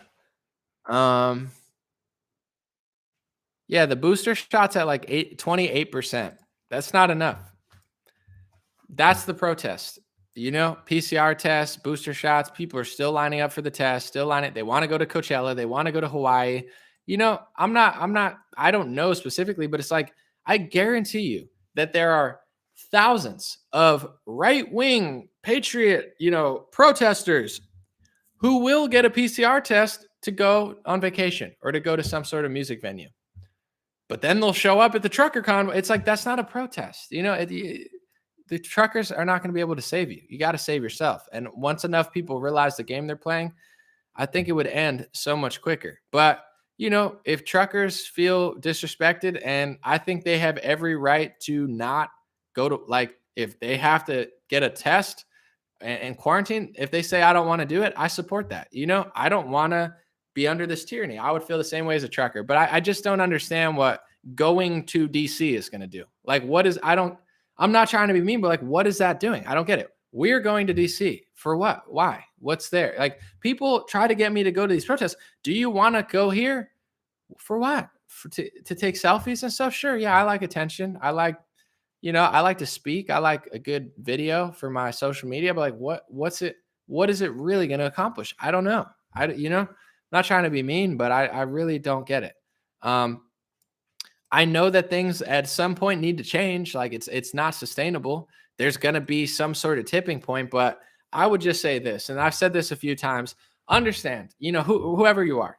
I don't care if you're just an activist, a mom, like, understand the game being played. They're looking to call you a terrorist. They're already, the FBI has called tens of thousands of Trump supporters and really tried to, they're trying to already do this. So just understand what you're getting into. It's not to scare people, but it's like, you got people role playing activists because they, follow an Instagram page and they don't even realize what they're getting themselves into. So it's not to scare people. It's not to say not to be righteous and do peaceful legal protests of what you believe, because I think that's necessary. But I just don't understand what driving to DC is going to do. Like, I have friends that, and I'm not trying to be mean once again, because there is protesting, like display, showing stuff. Like, there was a mandate protest in DC. It rose awareness. It made people feel good. I think like Robert Malone and Peter McCullough's book, it's cool, but like, what did it really accomplish? What changed at that day? People got good selfies and good footage and enjoyed their day. And that's awesome. That might be enough. You enjoyed it. It was peaceful. It was legal. No one got hurt. That's a success. But what did it really change? How many people that were at that protest have gotten 4 PCR tests? Like, This is my protest. I'm a walking protest. I have not got the COVID vaccine. That's part of my protest. I can't go in a store like a lot of these vaccinated Republicans because I'm not allowed to go to Los Angeles. I don't go to Los Angeles. I don't do shows. I had shows with major rock bands with hundreds of people. I don't go. That's my protest. If someone invites me to a show, a celebrity or whatever, is there a PCR test to get in or a COVID thing? Maybe. Well, then I'm not going. So that's my protest. I'm not getting a PCR test. I've never had a PCR test. I'm not getting a COVID shot. I'm never getting one. That's my protest. I don't understand what flying halfway across the country on a plane to wear a mask is gonna change that, or what driving your truck to DC is gonna do that. I think the trucker, like if truckers like sit out like a strike, is that not enough? I don't know. Like, you get what I'm saying? And this is starting to really make me think too. It's like, okay, you have to understand, if you're just peacefully striking, that's legal. I'm not showing up to work today. That's legal. I'm thousands of truckers. We're not working. We don't want to work. That's legal. Blocking traffic, that's not legal. I'm not in Canada. I don't know what they're doing because I'm not following, but like, you are breaking a law. If you want to break that law because you feel like it's a righteous thing to do, like on some MLK stuff, and you want to get thrown in prison, that's on you. But at the same time, how is that more effective than just peacefully and legally protesting? It's actually not. It's probably less effective. Now, instead of being a peaceful legal protest in numbers that are weighing in on economics and weighing in on your boss being able to do their job, like a sit out. Oh, we're all not working. Now you can't run your business. Don't you want us to go? Give us $1 more. This is how people have protested forever. What is literally breaking the law going to do? It's going to get you arrested. It's going to get this to be a terrorist organization. It's going to seize your bank account. It's going to make them look right. It's going to be the excuse that Joe Biden uses for why the economy is bad. I just don't see it as a real solution. And I think, everyone needs to play a part. Like, Canada did what they did. I don't live in Canada, so I don't have to really bear the brunt of it, but they kind of created that. They invented that. The truckers did it. That's what they wanted to do. They raised money. That was the thing. I feel like you got to be fresh. You want to be a protest. You got, like, why copy what they did 2 months later and drive to DC? I'm not really with the American one. I don't see what's going to change. And I feel like it's in some ways a setup now that I'm talking about it. But once again, I don't want to, it's not my life. People do what they want. I support truckers who don't want to work, because there's no way in hell I would get a PCR test or a vaccine to work. There's no way in hell I would quarantine every time I cross the border. So I support the truckers who don't want to work. I don't blame you at all. I just think there's a better way than I don't know. I guess if you want to drive to DC and drive back, I don't care. It's on you. But I would say just follow the law. Don't block traffic. Don't park your truck in the middle of the street. I don't understand what that's going to do personally, but that's on people. It's not my thing. I want no part in it personally. But someone said, if we all just stayed home one day, I hear you, Michelle. I feel the same way personally. Like, if everybody, like, don't do this today, 50 million people, that has multi-billion-dollar impact. Like, if everybody didn't do something for one day, or everybody canceled their account on YouTube or whatever, I don't know what that is, but like, to me, that would be like, if everybody likes the truckers, man, if everybody did something one day, I feel like that would be huge. I don't know what that thing is. Don't take a test. Don't go to work. I'm not trying to organize it, but there's got to be something that would work better. But I'm not trying to like downplay it. I get people are desperate. People have been abused, and they're trying to. Sometimes the answer is not easy. Sometimes it's not so simple. Sometimes people do something and it works, and I'm wrong. I don't know. And sometimes they do it, they don't. But so I don't want to really sway people. That's just, I'm thinking out loud. I'm like, I don't know. I feel like there's got to be a better way. And for me, I tell people that, like, they wanted me to go to DC. I live on the West Coast. I would have to fly 6 hours to DC, pay for my flight, or they would pay for it. I don't care. It's not about the money. Fly there, march in the street, fly back, wear a mask for 12 hours just to go in the street and say, I hate masks. I can't do that. You know what I'm saying? Like, why would I do that?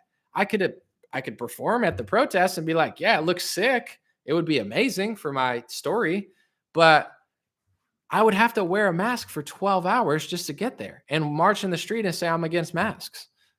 I don't, or I would have to drive and take freaking 3 weeks and not work. I, for me, it doesn't make sense. For other people, I don't know. I'm not a trucker. I don't work. I don't know where you drive to. If you drive to DC, or if you just want to drive there and make a statement and drive home, I don't know. But I would say just just remember what they're trying to do and play the game a little bit. Someone said LMAO disavow extremists. I'm not calling them extremists, and I'm not disavowing. I'm not, I'm just letting you know what I think. It's not like a statement like I disavow. I'm just saying it's not my thing. Did you not just listen to what I said? I could go to this protest. Pete, you think they don't want me to be there? Of course.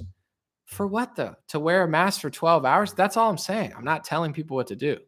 You could hear whatever you want, but if you want to be honest, people treated me the same way with the Capitol event. You think people didn't want me to go to January 6th to go stand and listen to Donald Trump, the Moderna salesman? Of course they did. You're not, publicly, you're not a patriot. You're not this. You're not. Everybody was treating me like, like this could have been career ending, because so many people were like, not saying it directly to me or anything, but publicly just saying like, if you don't go to January 6th, you're not a patriot. You're not a real American. That was the whole vibe. I'm one of the more high profile people that said, I don't feel right about this because Donald Trump doesn't seem like himself. He seems like a Moderna salesman who's like stuck on loop. He reminded me of Bernie Sanders when he sold out and supported Hillary Clinton. So I was like, I don't trust this. And I was right. If I would have listened to bullies like you trying to call me this and that, then I would have probably my whole career would have been ended. I would have had to go ghost for a year and get lawyers and stuff, because I was smart enough to realize that there was something not right about that. I saved myself a lot of trouble. I've done this multiple times. I'm not even going to say another event, but someone tried to book me for an event and I didn't feel right about it. And I told him, I said, I don't want to go. I got bullied. He talked about, what are you doing? Blah, blah, blah. And I told him, hey, listen, I don't owe you anything. Okay. If my buddy hits me up and says, hey, Anamla, you want to go to a diner? And I say, I'm not hungry right now. I don't want to go to a diner. It doesn't mean I don't eat. It doesn't mean I don't want to see you again. You don't control my life. If I don't want to go to a diner, I don't go to a diner. If I don't want to go to a rap show, I don't go to a rap show. And if I don't want to go to a protest or a panel, I don't go. I don't have to go. So when people try to bully me, I'm like, I owe you nothing. I don't have to ever talk to you again. You get what I'm saying? I got bullied with that. And that ended up being kind of weird too. Someone on there had a whole scandal, and it's not like it was my fault, but I'm like, I'm not trying to do that. I don't want to be on a poster with some weirdo, so my instinct so far, I'm batting 1,000. And every time someone tries to bully me like this, I end up being right. So I'm not saying that I'm right with the trucker protest. I'm not saying that it's going to be terrible. I hope it's peaceful, amazing, and I hope it works. I'm not disavowing them. I'm just telling you, I'm not going to be there. I don't want to be there. I want nothing to do with it. I have nothing to do with it. And I'm making that a public statement because it's true. That's how I feel. I don't want anything to do with it. I don't think it's the most effective way to end the restrictions. And especially when you get hundreds or tens of thousands of people who don't pay attention and don't think like this, then you get a mess. You get the Capitol event. Is everybody at the Capitol event wrong? No, I don't think 99% of anybody at the Capitol event had anything to do with that. I think that they're trying to frame everybody and it's screwed up. But do I think, and here's the funny thing, people are like, oh, it's all Antifa and it's all feds. I'm sure feds were there. I'm sure Antifa was there. However, the truth is there's also idiot people that just do stupid crap because they're trying to role play activists and role play America. I'm mad, so I'm going to follow the leader. There's hundreds of people like that. So it's not just this or just that's taking no accountability. Yes, I'm sure some people got set up. Yes, there were probably some left-wingers in the bunch trying to do some stuff. However, there were probably also hundreds upon thousands of people that don't think straight and they just walk into the wrong place or go to the wrong thing and, want to have a moment. And, that's the sort of thing where it's like when you get this many people at an event where they clearly don't want you to win and they don't like your political side, I'm not saying not to go. I'm not saying to let them bully you. You got to pay attention though, because you have to. It's like if I'm playing a rigged game and I'm down 30 points in the fourth quarter, I'm not going to act like it's not rigged. It is rigged against me, but act like I don't know and act like it's a huge shock. It's not a shock. So that's what I'm saying. It's like if you're going to organize something, just understand the arena you're playing and don't play stupid 3 weeks later and act like you're the victim. And if you want to be honest, I feel like That's what people did in January. They did some stupid stuff. They didn't pay attention. They walked into a trap. They followed a Moderna salesman who sold Moderna vaccines for 3 months straight, who was not to be trusted at that time at this place. And now they play victim for a year and a half and just say the same thing on loop. Like it's not my vibe. I'm not saying it's everyone's fault. I'm not saying that people didn't get framed. I'm not saying that the charges are fair. I'm not saying none of that. I don't think any of this is fair, but I'm just saying like there is something that we can do about it. And there's certain things that I personally don't want to do, just like I didn't want to do it in January, just like I didn't think anything like that was going to happen. There was no sign of this happening. I just want to be clear. There was no sign of any of this happening. I don't even think it was really like a thing. I think it was just like a lot of people in an event, a lot of sneaky stuff, and them overblowing the whole thing. But in that group, I mean, there's people who went in offices and stuff. Like, why would you do that? I don't, like, you think I would walk into someone's I would be thinking I shouldn't go in their office. I'm going to get arrested. Not everyone thinks that way. That's fine. But it's like, I don't owe anyone anything. I don't want to be around people that aren't thinking straight because I understand it's like you hang out with your 5 buddies. One of them commits a crime. Like it's not your fault, but you're with your boys though. That doesn't mean that you're not going to be in trouble or you're not going to have to deal with some nonsense because your boy, you're at a bar with your 6 homies. Somebody starts a fight. It's not your fault, but now your boy started a fight and you got 2 options. Either leave your boy and let him get his ass beat, or now you got to get in a fight with somebody that you don't want to get in. That's how I think about these things. It's not like it's everyone's fault or I'm blaming everyone, but that's just kind of how it is when you have, a situation. It's not to say avoid all group events or something. It's not your fault. Just think a little bit. That's all I'm asking. I'm not disavowing the truckers. I'm just saying, just think a little bit. Please think more than people thought on January 6th. Because if you don't think, I guarantee you the people that hate you are thinking. They're thinking a lot. They're thinking of how to quash this. They're thinking about how to misframe it. They're going to blame you, whether you did nothing or not. They're going to say it's your fault. They're going to, blame the economy on you. They're going to blame. So it's not to say not to do it. Just think a little bit more than last time. That's all. And if you do that, I'm sure things will be fine because there's been hundreds of peaceful protests and it's gone great. But I don't know. That's all I'm saying.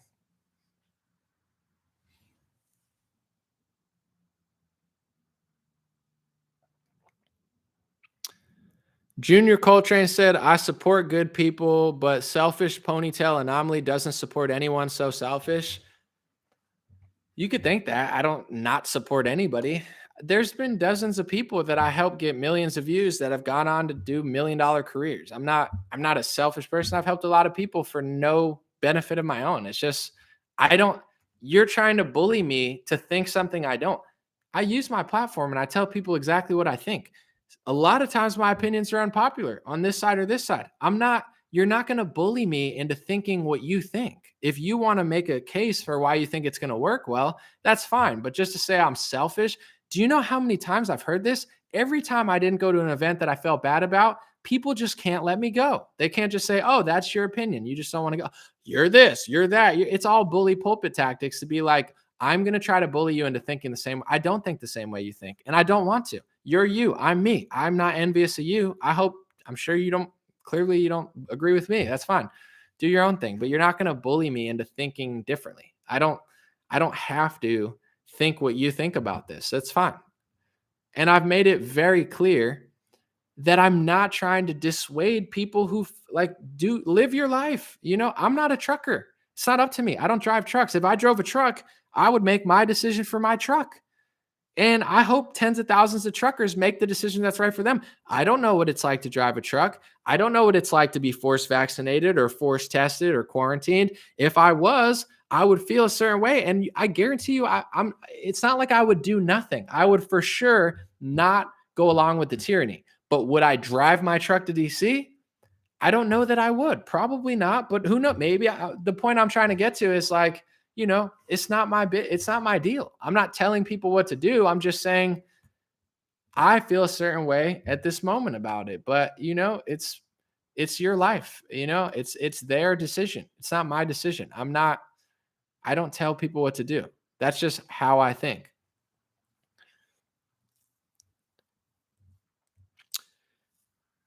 Evie Lynn said anomaly is CCP. I mean, That's defamation and libelous, but that's fine. If you said, I think you are, or I believe that you are, I mean, you just libeled me. It's not a big deal, but you're literally lying about me. Because I have an opinion about an event different than you, you're accusing me of working with a foreign government. It's straight up libelous. I have 0% to do with the CCP. I've never been to China.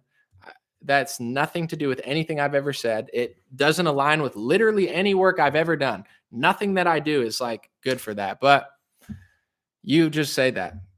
You're not an honest person. You're just emotional. It's okay. You're a woman. You should be tending to your husband or something. It's fine. But it's like, all right, fine. Do what you want to do. I don't care. Do you know how many people said what you're saying when I said I don't feel good about Donald Trump selling vaccines? I Something doesn't feel right about this. I'm a real patriot. You know what happened to them? Not good things. So, if you want to do whatever you want to do, you live your life. You're in control of where you go. But me, I don't even know who you are. So I manage myself. I fund myself. I mean, people help me. But in general, as far as like, people who watch on Facebook and Google, this idea that I have to think how you think or I have to do, there's nothing more egotistical, pompous, arrogant than being like, you must be an agent of a foreign country if you don't agree with me on this event when my track record is phenomenal so far of things that I don't want to be a part of. That's on you. I don't there's many events that I could do. I don't need more attention. I don't need people to like me. I owe you nothing. You make 0% of my decisions. And if your way of coping with that is lying about me, libeling me, defaming me, telling an 100% lie that you are 0% certain about because you know nothing about me, and I'm 100% certain about because I know everything about me because I am me, if that makes you feel good to lie about me and tell an 100% provable lie, then, that's on you.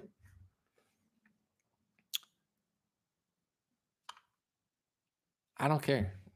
Someone said, "You make me LOL." Well, that's part of the point. People say, "Don't feed the trolls." I'm not trying to just read comments of people who agree with me. I think it shows a lot about somebody. Can you answer questions and talk to people that don't agree with you? To me, it makes the show more interesting. Someone said people weren't taught to think, thinking doesn't exist. Well, I mean, people do think, but to me, like, I guess if someone has a different opinion on, say, like the Canadian trucker protest or something, it's not a threat to my whole world. Like, there's people that are thinking like, well, this is that. Like, when I like Donald Trump more, people were like, well, I think Donald Trump is, like David Icke used to be like, well, I don't like Donald Trump because he works too much for Israel. I never hated on David Icke for saying that, even though I had a different perspective than why I thought Trump was still good. I'm not somebody that has to be like, well, if you say something that I don't believe for this, then you're at this. It's like, it's very childish. It's like I'm not telling you what the media is telling you. And I think this is where people get confused. I don't want to speak for you, but everybody has a binary. Either you like Trump or you hate Trump. You like Biden or you hate Biden. You're left wing or right wing. And if you're not me, you must be China. Like, people have been programmed to be so basic. So it's like, I'm not CNN saying the trucker protest is racist, sexist, and I'm not saying they're saying that exactly, but Trudeau, whatever, racist, sexist, xenophobic, swastika. Is that what I'm saying? Am I saying these truckers are the evil people of the world? No, that's what the news is saying. That's what maybe you're confusing what I'm trying to say to you. I'm not those people. I'm not saying they're bad people. I think it's mostly good and genuine people. And in Canada, to be honest, I think it was like a revolutionary thing that has now made history. But in America, to copy what they're doing 3 months later, I just don't, I'm not interested in it. It's not my thing. However, I'm not telling you what the media is telling you and saying, oh my God, they're a bunch of racists. No, they're a bunch of working class people who are tired of the mandates, who are tired of the tyranny, who are trying to do something about it. That doesn't mean that it's going to work out. It's the same with January 6th. January 6th was a 99% amazing people with good intentions. It didn't end well, okay? It ended in a huge win for the left wing, a huge loss for the right wing, and many people got in trouble and they used it to really shift the narrative. Just because you want to do a good, it doesn't mean it ends that way. Someone said that feds are going to get involved with the truckers. Here's what I'm going to say just off top. And I don't want, this is just an opinion of mine because I can't prove this because I'm I'm not involved enough to really care, but you can almost guarantee that there's going to be feds involved. That doesn't mean that it's not going to be good. It's not good intentions, but like if there's a trucker protest in Canada that is getting bank funds seized, they're trying to call it all this thing, they're blocking traffic, it's caused a huge stir in Canada, and there's calls for it in America. Do you think the feds aren't already paying attention? Of course they are. And this is what I'm trying to explain to people. You guys are going to go role play activist or something and screw your whole life up if you're not thinking like this. So even if you go, you better guarantee yourself that there's feds involved in this or looking into this one way or the other. I'm not trying to scare you out, but that's just the reality of it. If it's something that's going to be huge, a planned event that they are trying to equate to what's going on in Canada, I mean, you could pretty much say that there's a 0% chance that there's not going to be some sort of Fed involvement or oversight. If there is no Fed oversight, the feds aren't doing their jobs. And the government has such a big budget that of course they're going to be there because they get freaking taxpayer money every year. They have the biggest budget. So it's like people getting mad that I'm saying this. These are the type of people that would end up running and jumping through a window or running into Nancy Pelosi's office because you don't think straight. It's not to say that you don't have the right to stand and listen to Donald Trump speak, but you got to understand what's going on and what type of playing field you're playing on. And the people that cry the most about what I'm saying, they're the ones that need to hear it the most. I'm not telling people what to do, but just be aware of what's going on. I'm at the point now, I don't think like I'm too big. You know what I'm saying? Like I know that they're paying attention to me. You know what I'm saying? It's not ideal. I'm not trying to be like a freaking, target or anything, but like I'm aware that that's just where I'm at because I reach too many people. You know what I'm saying? I have freaking a billion views, so they're paying attention to me. And if I thought they weren't paying attention to me before, they made it pretty clear that they were paying attention to me because after January 6th, I got a phone call and they told me that they were watching my videos and they were paying attention. They were inquiring. So, and I wasn't even there and had nothing to do with this. So it's real for me already. And I'm not crying about it. It is what it is. But it's like, this idea that there wouldn't be federal involvement in the trucker convoy, like it's asinine. They're at bare minimum looking into all of it because in their head, they're trying to stop another, whatever happened in Canada. They don't want people to break the law. They don't want people to escalate things and block traffic or, you know what I'm saying? Like supply chains. Guys, they got billion-dollar budgets to look over this stuff. It's definitely happening. So I'm not telling people what to think or what to do. Like I still make news. I still do my thing. I don't let it stop what I feel like is right, but you're not going to bully me into thinking something that I'm not personally interested in. I have to be interested. I'm not that easy to sway. The media can't bully me. The government can't bully me. My supporters can't bully me. I'll tell you what I think. And you could say Anomaly, you're wrong. And I wouldn't even get mad at you. I'd be like, I'm not even claiming I'm right. This is just how I feel. I hope it goes well. I hope it's the thing that stops tyranny like in the right way. But if you say I'm wrong, that's fine. But if you lie about me and say I'm like CCP, like you're just an emotional dummy. Like it's on you. But someone said, what are we protesting for? Well, the idea of the trucker protest is, I believe, mandates, right? They're trying to test the truckers at the border when they cross into US and Canada. They're trying to test them, quarantine them, vaccine passport. They don't want to be treated like lab rats. And that's great. I think that's necessary. However, now you go to, how do we fix that? Canada went the route that they went, right? Now, America, I'm sorry, but to me, it just even seems like uncreative. Like, let's just copy what Canada did 3 months later. It's like, I don't know. It's not like, to me, it even seems like, I'm not trying to be rude, but it seems like selfish. Like, oh, I don't want to do anything. The truckers will do it for me. Like, the truckers, I hope that they do what they do is best for them and their families and their job, because there's no way I would get a test or a quarantine either. So I would not go to work probably at a certain point, or I'd get fired, or I would stand up for myself and keep my job like millions of others. However, I'm just saying, like, yeah, what's the goal of the trucker convoy to DC? Like, what are they going to do? I don't know. Are they planning to stop in the street and block traffic? Are they just driving through? Is it part of an event where they're going to wave and go home? I have no idea. I don't know. I'm not saying they have bad intentions or they're going to do anything wrong. I don't care about it enough to even know what they're doing. So if you do, then I would say just look into it. You know what I'm saying? Understand what they're doing, because what you think they're doing, what they are doing, Might be two different things. I don't know. I don't know who's leading it. These are questions that I have in general. When I interviewed Rebel News in Canada, I'm not hating on the truckers, but I want to know. Here was my questions to him. I said, "Who's leading the protest?" He said, "There is no leader." And I said, "Well, someone's got to be leading it." He's like, "No, that's the great part about it. There is no leader." And I said, "Well, who's getting the money?" And I'm not saying they're a bad person. I'm just saying, who's receiving the $8 million?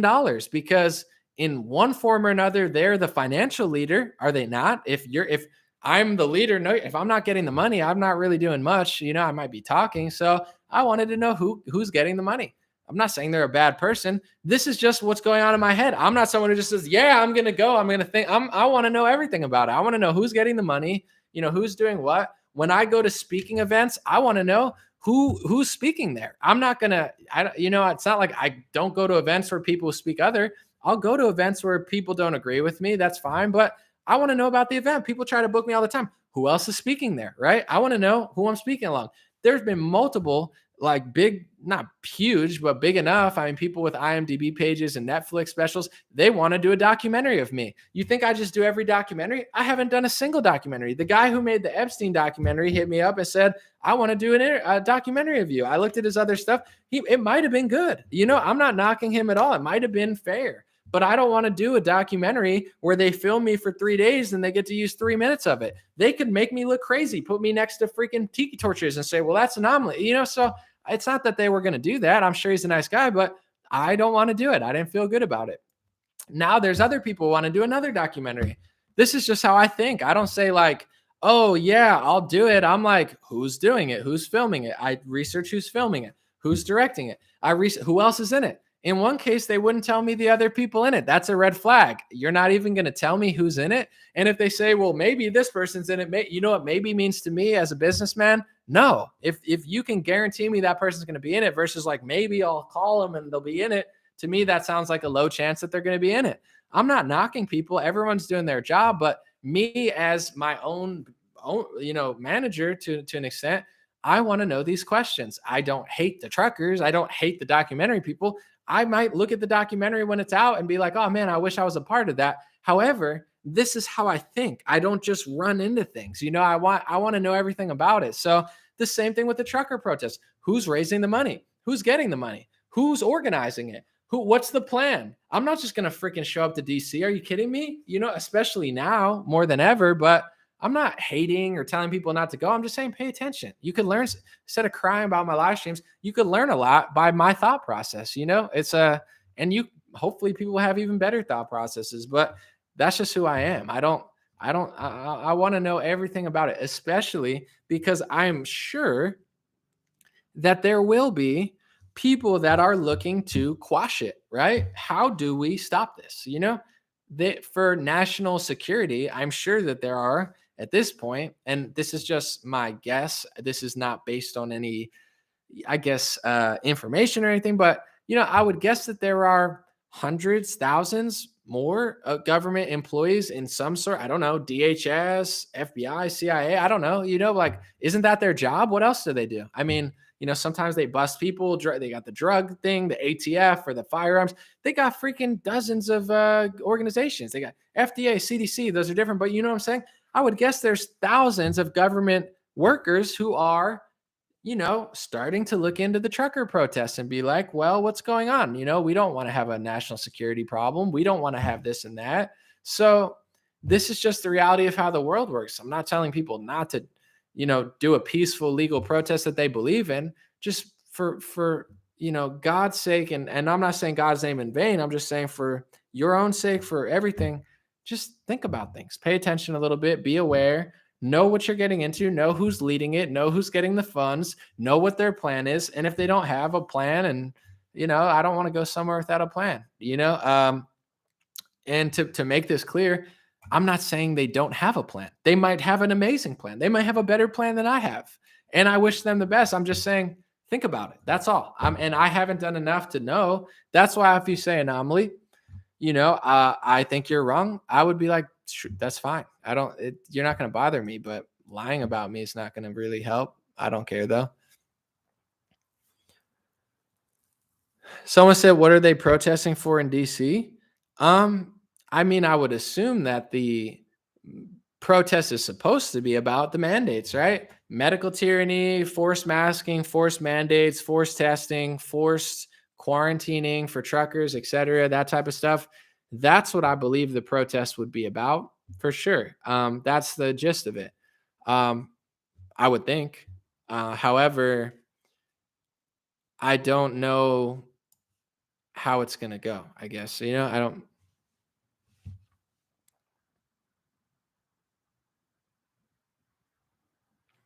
JK said, funny how some don't know how influential you are as an artist through music and conversation. You make a difference and could have been even more famous if you chose, but you're here with us. Thanks, bro. Thank you, Jay. I appreciate it. My music journey was a long one, but it all worked out. I can't even imagine what would have happened if I was younger and I would have done something wrong. But thank you, Jay. I appreciate it. I always had an intuition. I don't know. I'm kind of stubborn. If I don't want to do something, I don't do it. I think that plays in my favor. Like you can't. I'm not very easily swayed by friends. If I don't feel good about it, it's not even like a bad thing. Like I said, like a diner. It's like if I don't want to go to a diner, I'm not going. It's nothing against you. I don't do what everyone wants to do all the time. I do what I want to do. Sometimes that works, sometimes it doesn't. Thank you, Jay. I couldn't imagine being anywhere else but here. I couldn't imagine. I feel so free, so grateful, so empowered to be free to do what I want, to say what I want, to make the videos I want when I want, employ my friends. I'm very grateful. I'm glad how it all worked out. And thank you, Thomas Billings, for the super chat. I appreciate you. It's an amazing time. And, I think in general, I feel good about this year. I feel good about everything. My goal, try to get better, try to get, better content, better videos, podcast quality. And, before I end this live stream, I just want to say, like, I was talking to somebody in a business meeting the other day, and he's like, what is your goal? That's always an interesting question when they're like, what's your goal? Like, what do you want to accomplish? Like for some people, it's money, fame. I guess oh no, hold on one second. They disconnected. Okay. They reconnected me on YouTube. Sorry about that. But I was trying to think about it. It's like, I guess, you know, activism wise or whatever, it's like, yeah, obviously I lean right wing and I don't think Democrats deserve to be in power. However, I really think like I try to, if you notice, a lot of times I try to put in like health, wellness, self accountability, like working yourself.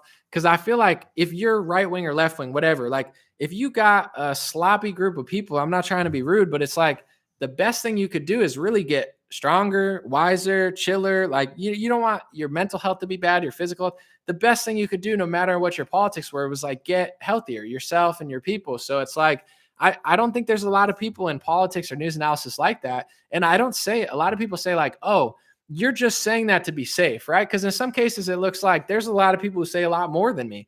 And I don't do it to be fake. I don't do it to be cowardly. I'm not that type of person. I'm true to myself. I'm not a, what's it called? I don't like confrontation. I don't like to argue with people. I'm not a road rager.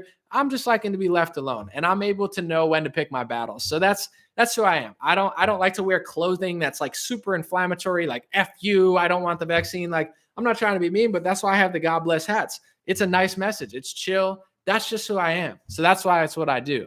I don't beat around bushes that say, don't do this. I'm afraid. I'm nervous. Not like, it's just not who I am. I don't like confrontation. I'll take it if it's necessary, but I don't look for it and I don't want it. I want to be left alone. I want to enjoy my life. I want to say what I say, and not everyone's going to like it. I don't live in a place where everyone's here. I don't want to get along with everybody. I don't want everybody in Brooklyn to agree with me, but I don't want to live in a community that doesn't do the right thing. So in general, my goal, like, yeah, I have a bunch, but the main is I want to help people. And like the way you help people, yeah, Republicans in office, sure, that could help a little bit, but really, like everybody's got to get healthier, like physically, mentally, spiritually, and then also just self-accountable, self-aware. I don't say this to be soft and act like I'm some sort of guru or something like for clicks. I do because I really think that's the way you get better. And you look at certain people and it's like, how are you going to take care of freaking Georgia if you can't even take care of yourself? How are you going to like lead a nation? You like Joe Biden can't even lead his own brain. You know what I'm saying?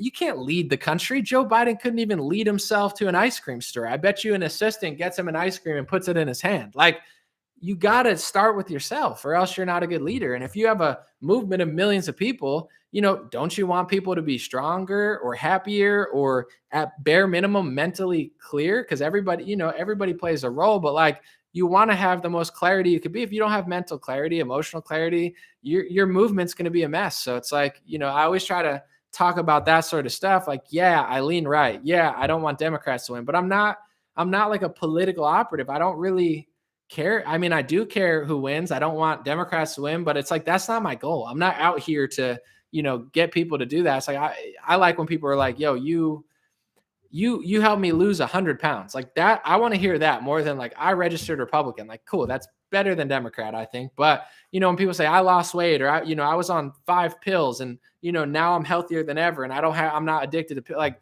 that's more the vibe that I'm kind of going for. Yeah. I talk about politics, news events and stuff, but that's more important to me. And I try to work that into every video, not to be like a shill or to be soft. It's just like, that's what matters to me. And it's actually, I think this is a different lane, but like someone like, Owen Benjamin, who got kicked out of this and kicked out of that. And it's like, his whole thing is like, he doesn't even like stress about politics because he's like, I live on a farm. I want to build, let's build our own stuff. Like I think he's way more on point than like a lot of these political analysts. All they do is complain and argue and hate each other. And it's like, I'm not saying there's not a role for that, but I find it more impressive when someone just sidesteps in and says, hey, here's what we're going to do. We're creating our own narrative. We're creating our own community. We're farming, we're building, we're getting back. Like, you think America sucks now, then be the Renaissance. The art's bad, make good art. The music sucks, make good music. The news sucks, make good news. The quality of product sucks and there's not enough made in the USA stuff.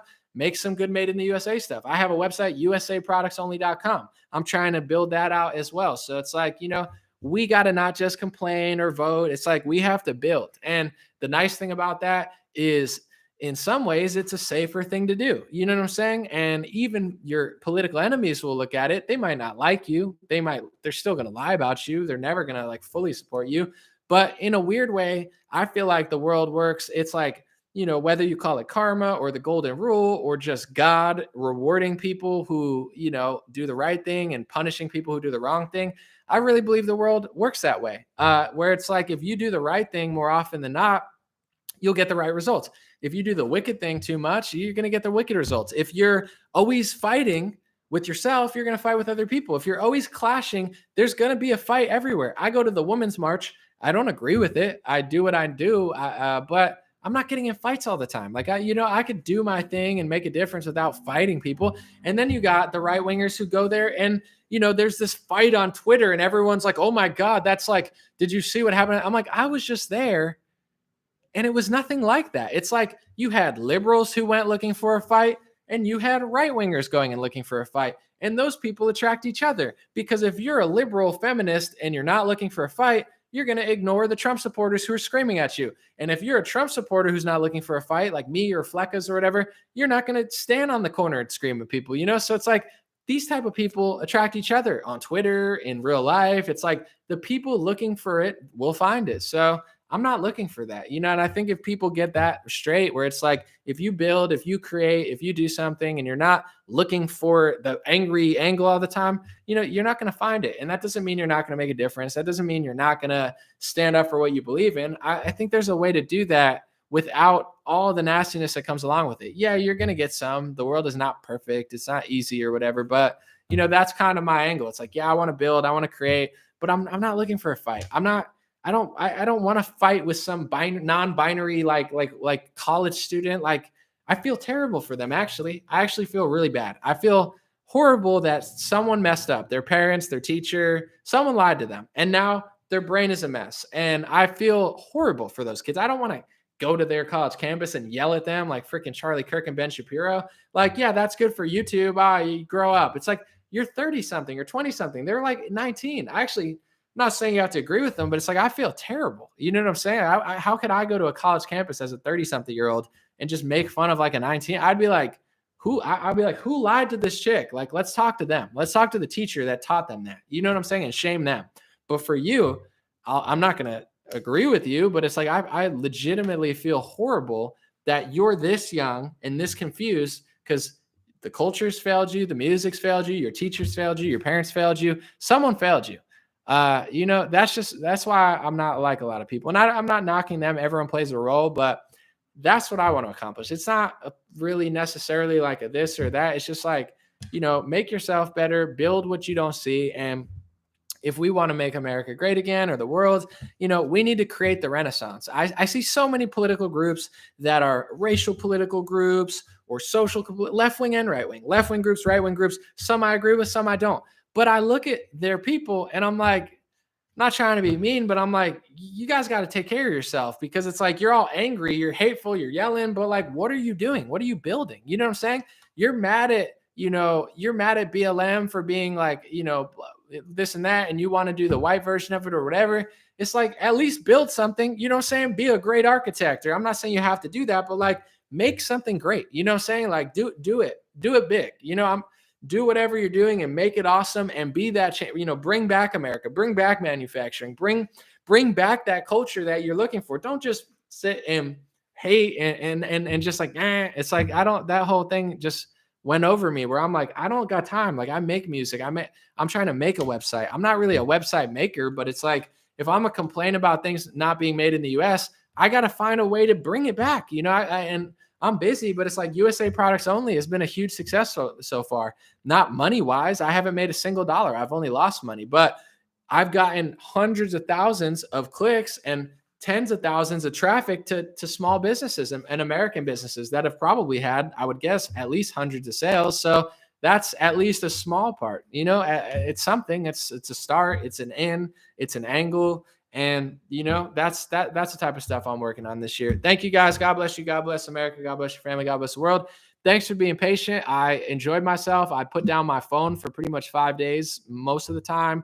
Enjoyed nature, had a little moment, because March, April, May, I'm probably going to have to work more than I've ever worked, harder. I finally have some help. We're trying to scale everything, make it higher quality podcast. We're doing it all. So the calm before the storm, I got it in. I lived in the real world. It was fun. Now I got to go back to the digital metaverse and hustle for a little bit, or else I'm going to be broke. But no, more importantly than that, we got some good stuff cooking. Thank you guys. Have a good day. And I'll be back very soon. Thanks for hanging out on Facebook and YouTube. I appreciate you guys.